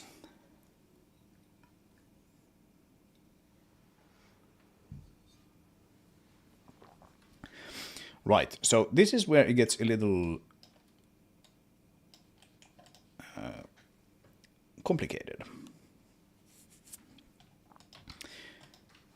And I think we actually probably need to use a repeat zone here. So repeat zone is something it's actually a pretty recent addition to Blender. This is sort of like a for loop in geometry nodes.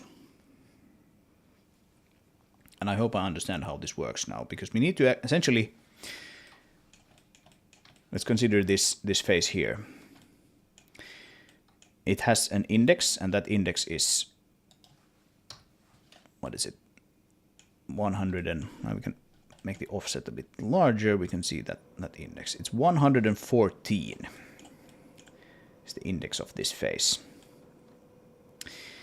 It has been extruded, and so it needs to look all the way down to the bottom of this mesh at indices 83, which it gets by subtracting 31.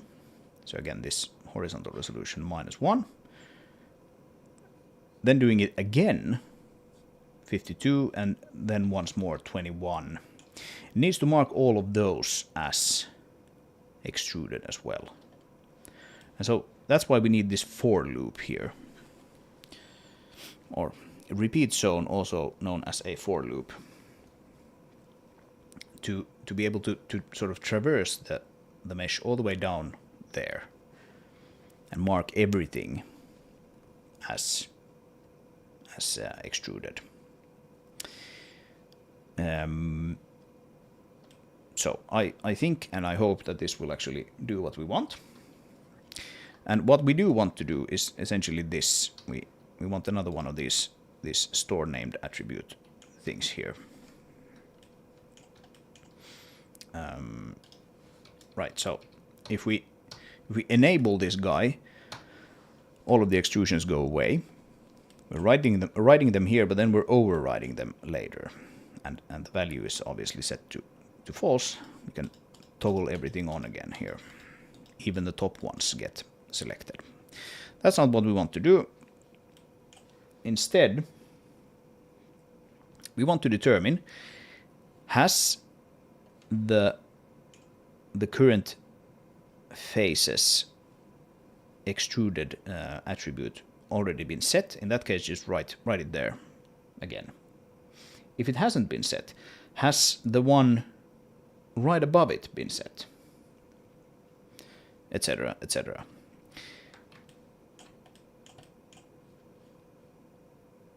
And if all of those are false, then we write it as false. Yeah. Yeah, I think that is how it's going to work. Now to figure out if it's above or below, like I said, we need the horizontal resolution -1. So let's bring that in here as sort of a value that we can use for various things. So that would be horizontal resolution. We can drag it down here, for example, like so. And let's do math. We can subtract actually right away. We subtract 1 from it. Yeah, and this can be used for various things. But at least for this.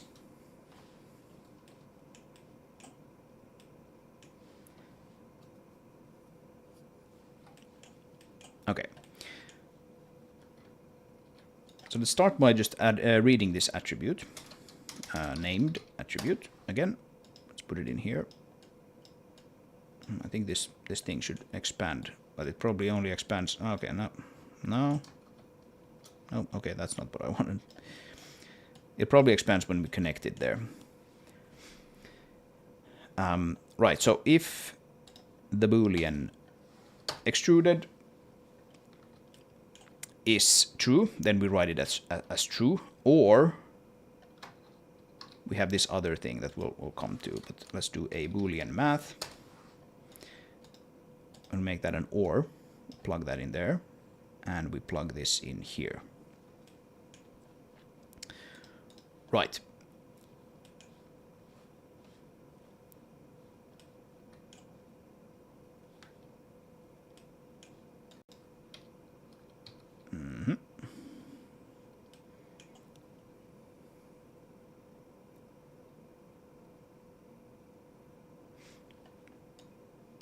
Yeah, I do wonder, shouldn't this actually work? Because we have the name is extruded. It's a Boolean. If we're reading it directly from there.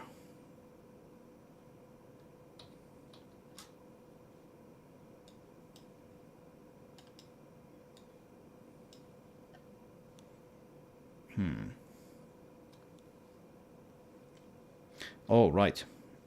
Yeah, I have it plugged into the wrong pin here. Yeah, value is the one that we want, obviously.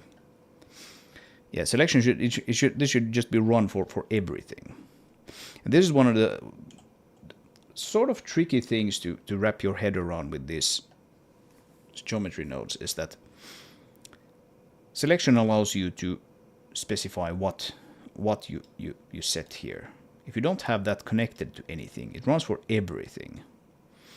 And then you connect it to a value and a named attribute. And this named attribute sort of knows which phase you are working on, even though we didn't specify any selection here. It kind of knows, like, okay, so we're running this on everything, but then we are actually reading a named attribute, and that named attribute sort of by definition needs to be connected to a face. And so you can see here face extruded Boolean, and we're working with a face. So it kind of figures out to to essentially conceptually call this thing for every face it encounters. Right, so now it looks the same whether or not we have this enabled or not, and that's exactly what we wanted.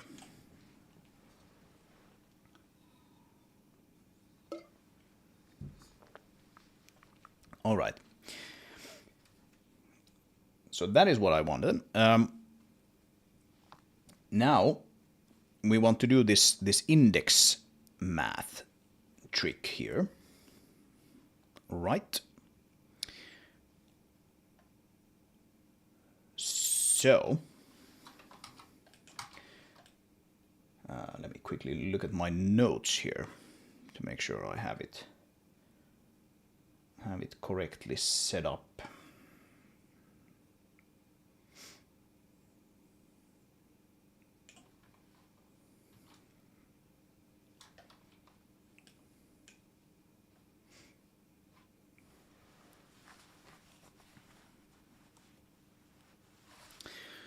Right, so we will use this value here, which is again, it's like the number of cells in the horizontal direction. We will multiply it with sort of the iteration that we are currently running here. So let's drag this up here, and we can do multiply. But what do we multiply it with?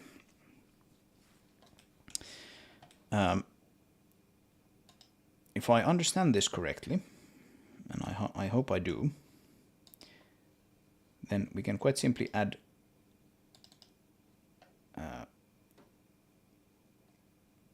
an input here. Let's call this I, and it is an integer, right? Like this. It starts from 0,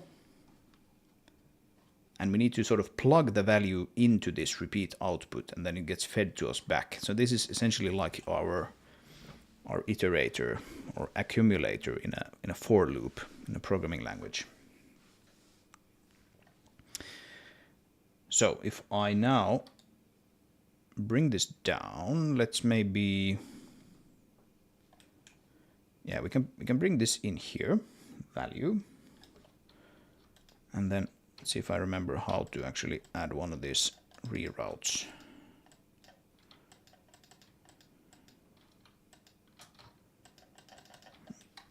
I don't. Let's quickly Google that as well.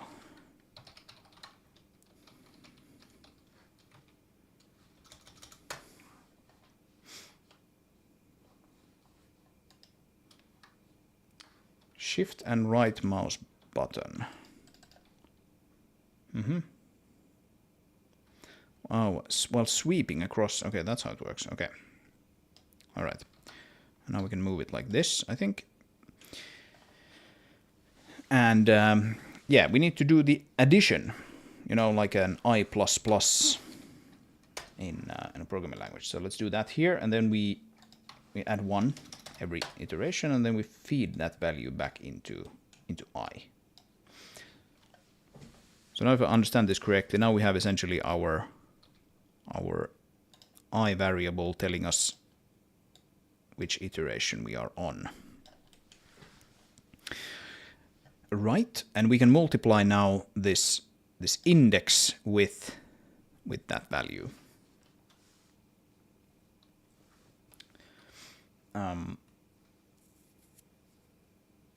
Or not index, sorry, but the offset. Again, this horizontal offset. So we move up and down. Right. And I think the only thing we need to do now is take the index here. So geometry read index. We let's see, do we subtract or do we add? I think we subtract, right? Like this. And this we plug in there. So the trick here is that if we are again this phase with index 114,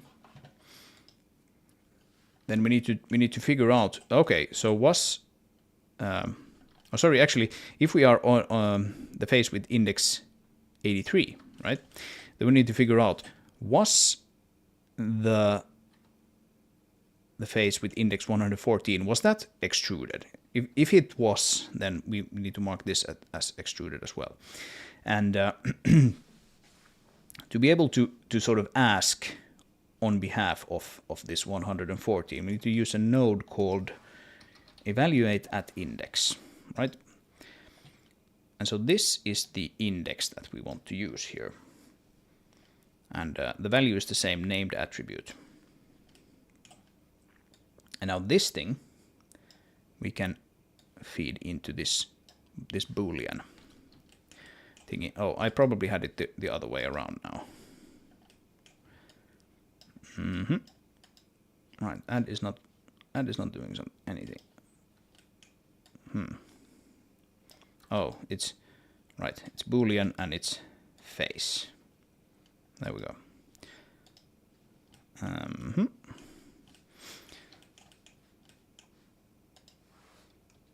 Right, so this is not quite doing what I wanted, but it's probably some small thing that I have yet to set. Oh, that got disconnected when I changed it, so that's at least not correct. And that as well.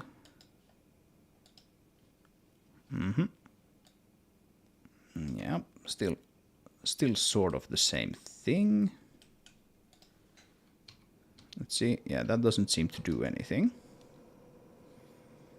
Okay.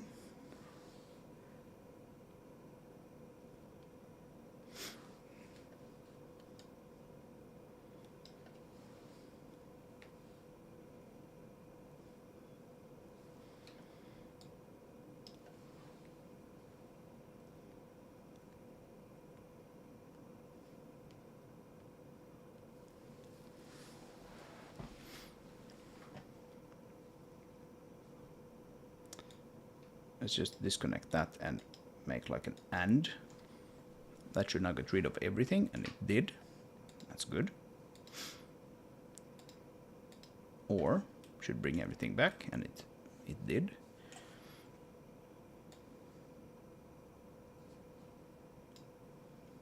Okay. Well, this thing is not doing what we want.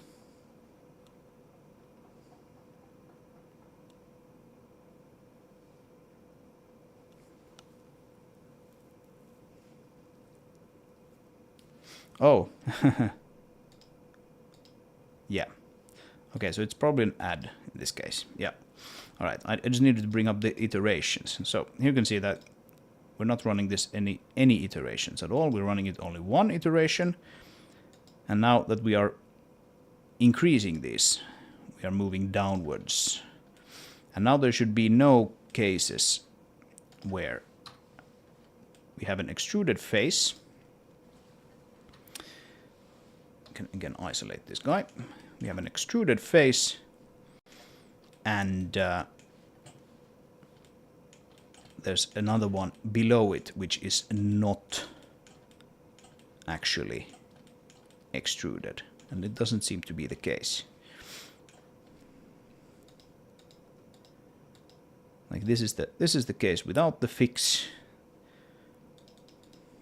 and here we have it with the fix. And now what we can do is we can just start messing around here with the seed to get different configurations.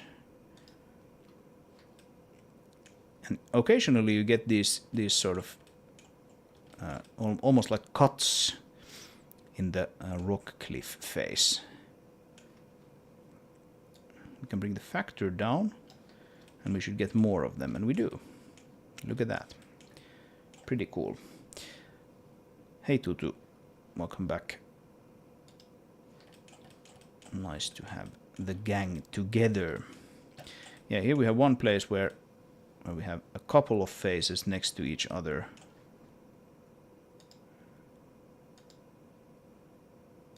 And we can just see which one of these configurations look nice.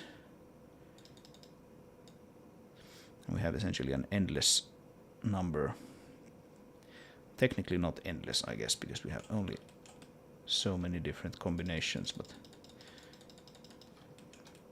in practice we have an endless configuration, endless number of configurations to try out without really having to do anything. And we can also increase the horizontal resolution, and that works. And we can still mess with this. We can go like, oh, I don't want this. I don't want these extrusions to be so common, and you just bring down the factor here. Yeah. Yeah, this kind of works.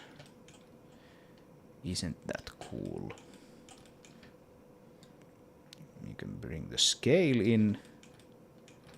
I still think we probably could do with a little bit of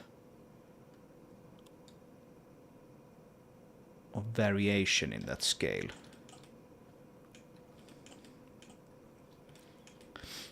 And I wonder, like, if it should sort of increase as it goes towards the top. If that would look good. But I'm sure that can be arranged. But yeah, this kind of works. Now we can add back the subsurf modifier.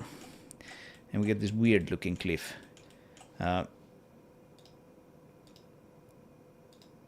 It looks weird, partly because this bottom one looks weird because the subdivision sort of rounds it off there and on the bottom as well.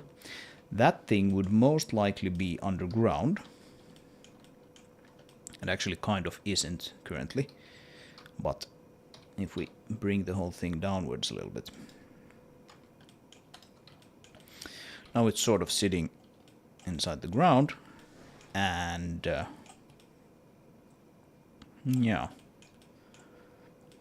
maybe this could work. I'm not sure. It does give some interesting shapes here occasionally. What if we mess around with this a little bit, try to make this a little more interesting? We can do some outcroppings kind of easily now.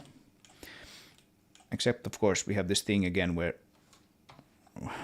this thing is so very tight here that when you change one part of this, you can see the other side or the other end of it sort of moving along a little bit.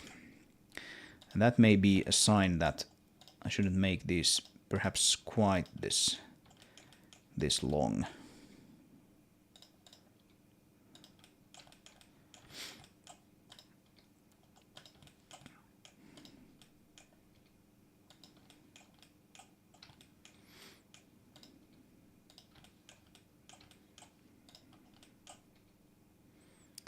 But yeah, it's kind of interesting. And you get some shapes here that I wasn't even sort of considering perhaps from the beginning. It's looking kind of organic now. And you can of course just rotate these and see what that does for the overall shape.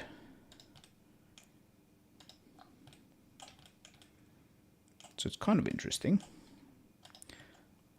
I sort of like this combined with this subsurf modifier. It does give some pretty interesting shapes occasionally, not always, but occasionally. And I'm sure I could never have sort of modeled this shape by myself. So it's probably worth at least playing around with this a little bit. Then we have this area here, which is very sort of boring and doesn't really do anything currently. Yeah, so this is kind of like the issue with this. Something I need to figure out. Let's say I want like an outcropping here. You're pulling at this and it sort of brings the whole mountain with it. So we can probably move it this way, but if you move it sort of outwards, that's not gonna fly. Luckily, we should be able to just extrude and keep going if we want to. If I can remember how Blender works. Just do this, and we can rotate these points. We can grab them. But yeah, it is moving the whole thing along with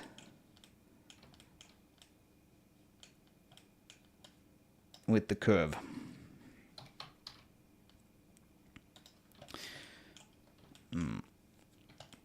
Because of course, like, this thing doesn't even really know about these features and how they are done and where they are sort of supposed to sit, right? Because we're just like later down the pipeline, we are just extruding some faces and then subsurfing this whole thing.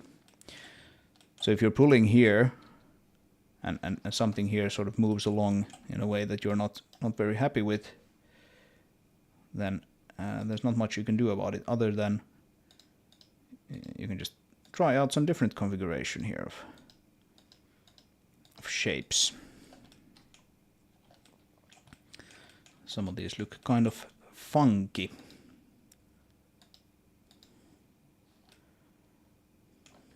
Yeah.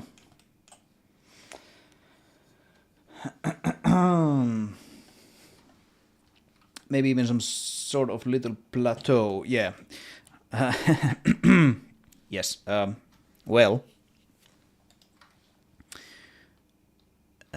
this whole thing is actually kind of supposed to be a plateau, and you're supposed to be able to access that plateau by going up via this elevator, this giant elevator, which fits the mother vehicle and all kinds of other things. And so you probably won't be able to drive up onto the plateau in this level, because these mountains really are the end of the level here.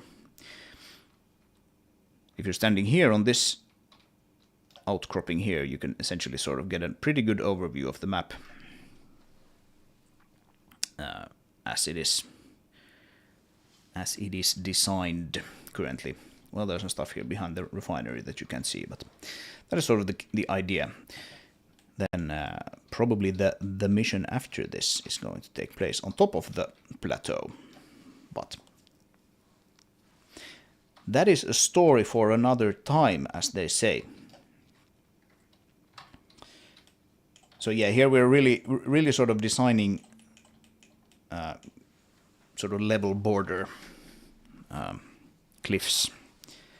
So not really something to really drive onto. I was sort of considering though that these things probably would be built in layers or sort of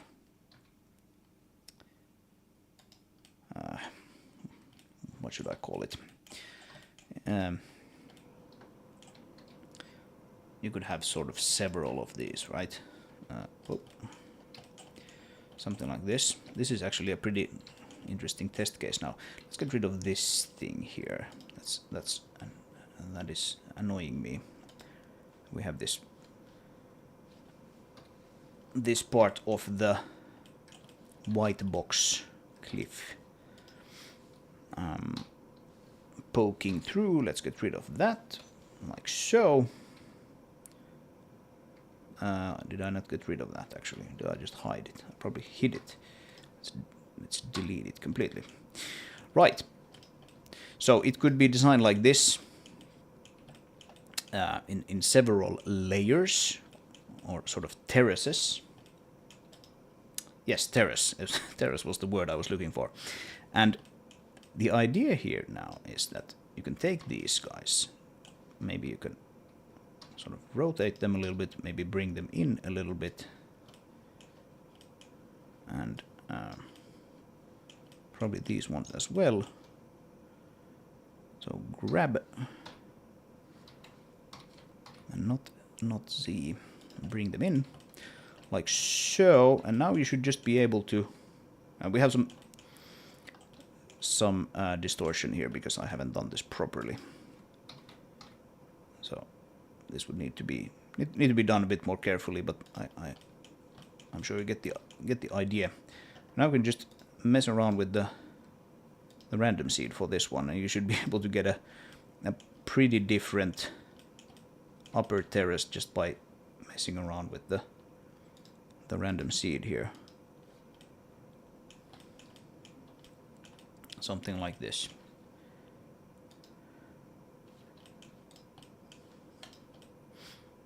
Yeah. Maybe.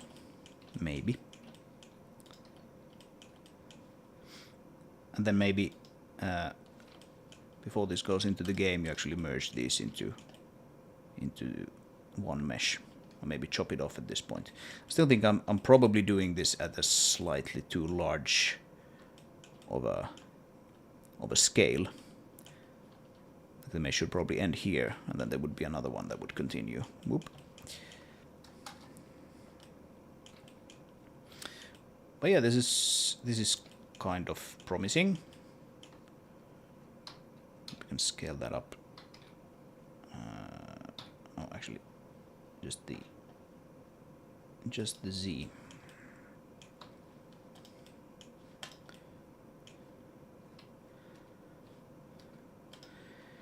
Just the Z-axis.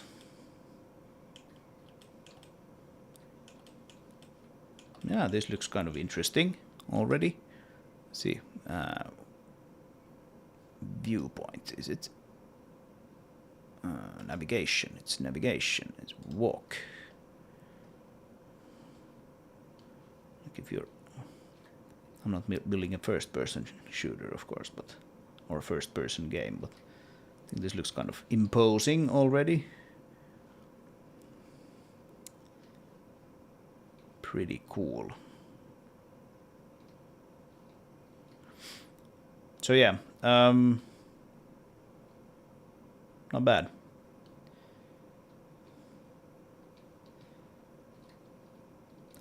Hello.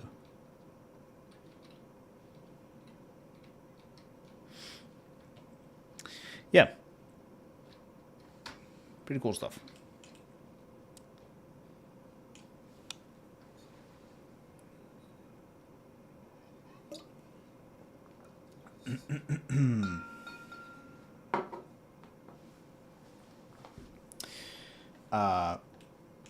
Right, opening up levels into other areas. Yeah, that is actually something that's it was fully implemented in the previous incarnation of the project called Project Slide. You could travel between areas, and you can travel back into areas later on, etc. My plan is not to at least immediately do that for Traction Point. It's not super tricky to implement. That sort of logic. I even had a system where you could like bring one dynamic object with you from one level to another, like in the back of your car, for example, and it would sort of track where those objects were in the world. So I'm sure anyone can see the benefit in that and sort of realize how much like potential there is for mission design and all of that. But I think I want to keep Traction Point pretty linear, at least for now, just because I want to release this thing. So I try to keep these pretty lofty plans at a minimum, at least right now, and then maybe we can do that later. But yeah, that's a cool thing to keep in mind. Okay. I think this is pretty much what I set out to do today. There are quite many questions still left to answer with this, but I think this is showing promise. This produces stuff that I wasn't quite prepared for, to be honest. Some of this is really cool, some of it is really gnarly. But bears to keep in mind and iterate on. And yeah, geometry nodes are kind of weird, but super handy when you sort of wrap your head around them. So that's pretty nice.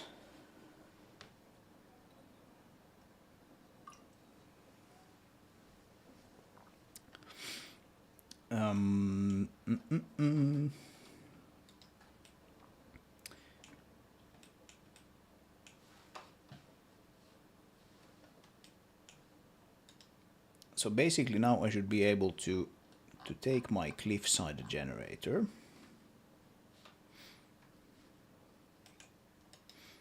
Why is it not showing? Oh, it's because I have this wrong thing selected here.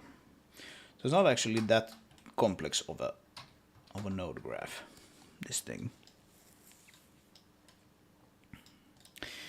And I think my confusion with this part here was because if the indices start from the top, then this needs to be a subtract.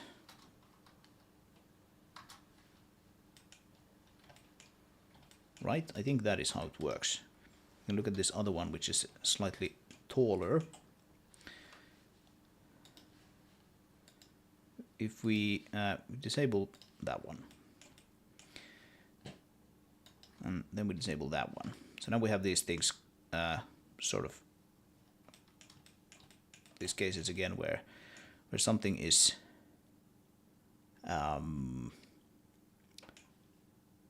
there's sort of holes beneath these. And if we enable it, it fills in all of those nicely.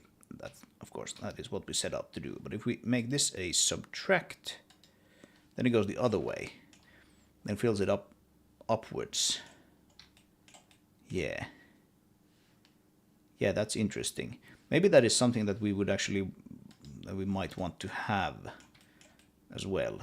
I mean, this is also a pretty interesting thing. Probably don't want to have it go all the way up here, like we see here. This again might cause some weird things with the geometry. Except if we have the subdivision modifier here, it sort of takes care of some of those cases. But this looks kind of interesting as well. It's just like another look. It flows the other way. Yeah. So maybe I need to add like a toggle which direction it is. It's actually filling in. How would I do that? Would that be let's consider this for a bit. It would be like a Boolean input, right? It would be a Boolean input.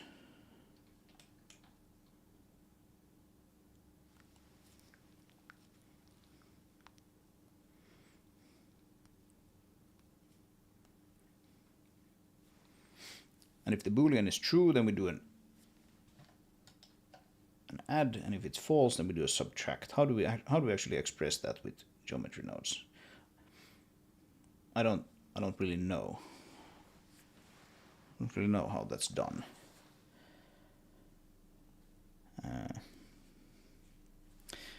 Because there's no like select, right? Material selection, endpoint selection. Like that's not really a thing.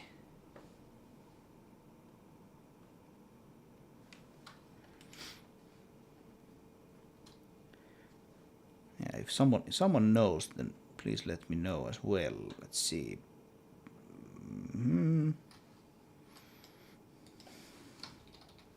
Boolean math.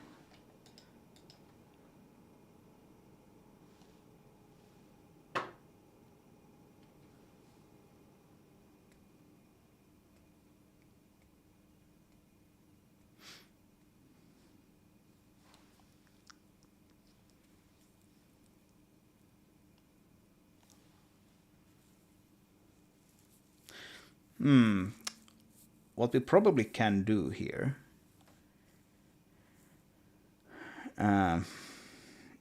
is quite simply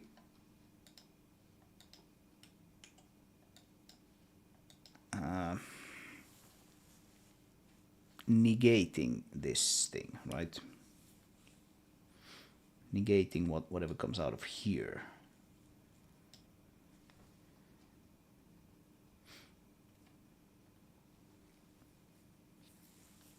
Can we negate something depending on like a boolean?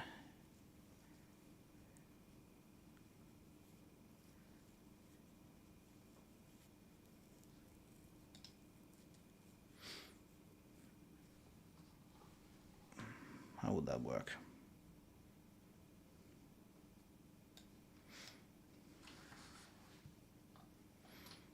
Like I know how to do this in my own node-based things, but not in geometry nodes.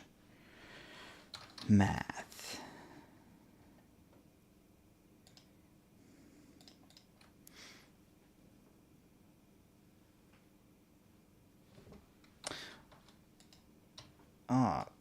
Is there like a mix factor?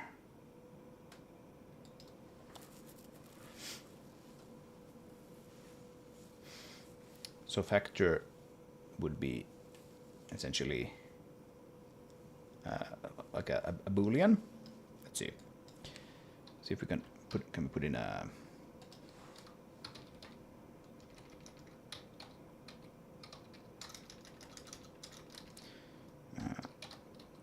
float to integer. That's like a round thing. Is there no like float to boolean or boolean to float? There doesn't seem to be anything like that, but we can have a boolean. It's just a plain boolean, and we can probably plug that into factor, right? So then this would be a, and plug that in there. And then we just need a math, and we do multiply by -1, plug that in there, plug that in there. Yep. So now we can toggle between the two. Okay, that's interesting. So now we should be able to go here, we go to group, right? We can do input, and we can call this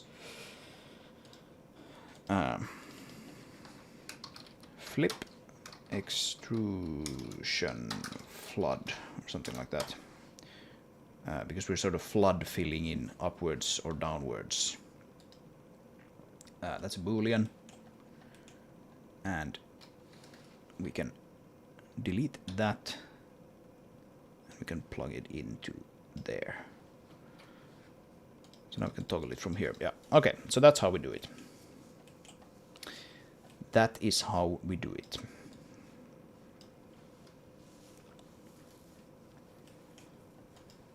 So let's call this something as well. This like, is it this one, or is that like a thing? Test. Yeah, it's called that.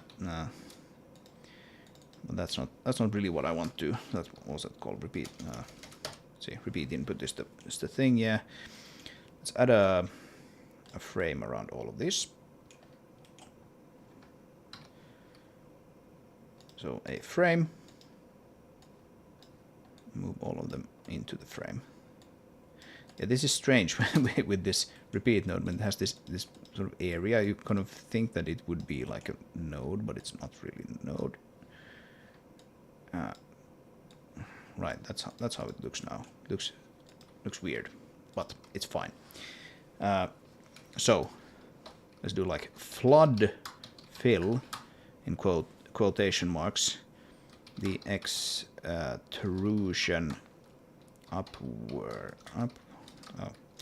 downwards, probably / upwards.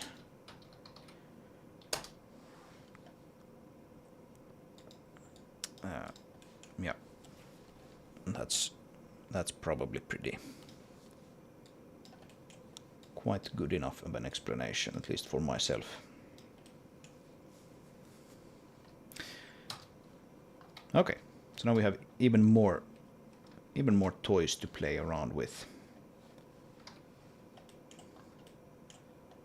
And this should also work with this flipping now.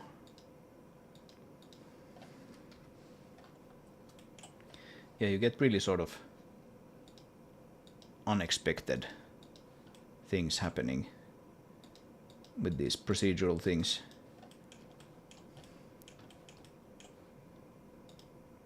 It's pretty fun to play with this and just experiment and see what comes out of it.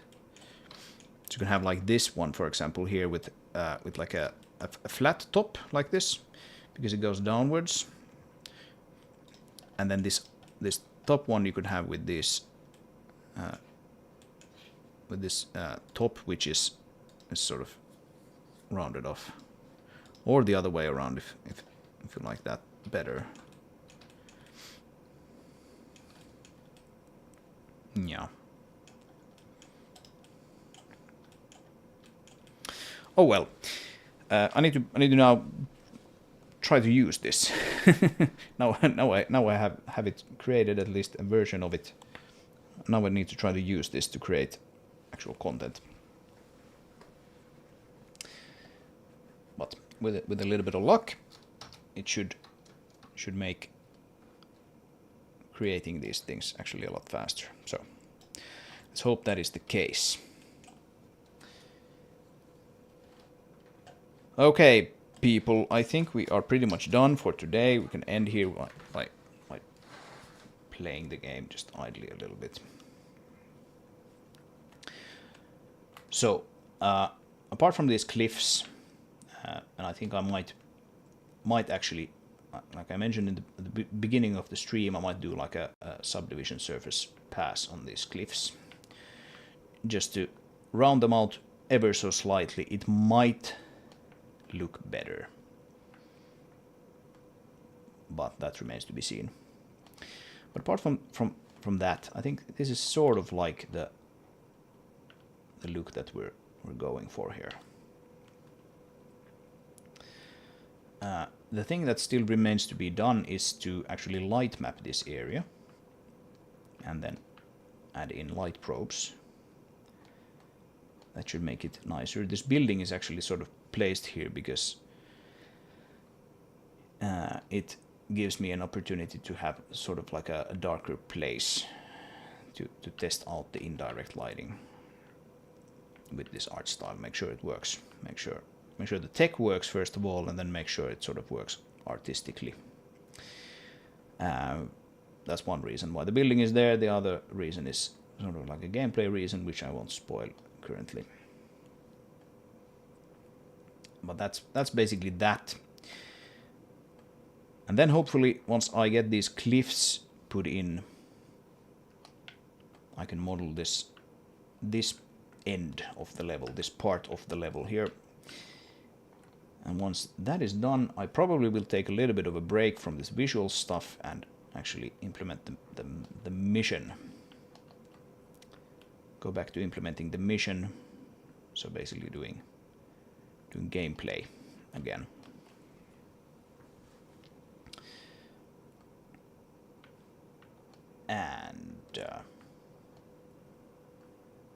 And then probably moving to these other parts of the level. This is still completely undecorated and boring in that sense.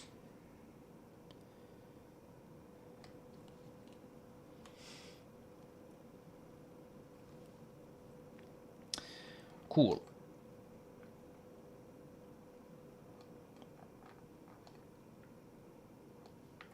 But I think I will end the stream here.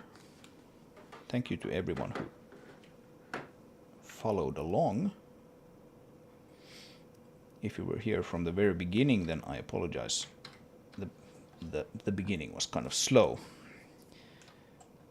when I figured out these issues with the node graphs in Blender.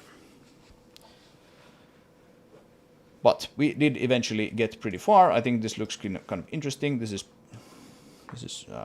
a good start. Hopefully this will allow me to just build these things so much faster. Which in turn means that I can actually probably ship this game and not get bogged down by just endless cliff creation. If you like this kind of stuff, then be sure to subscribe, like the video, do all of the YouTube things, and I will see you in the next one. Have a good one, and bye.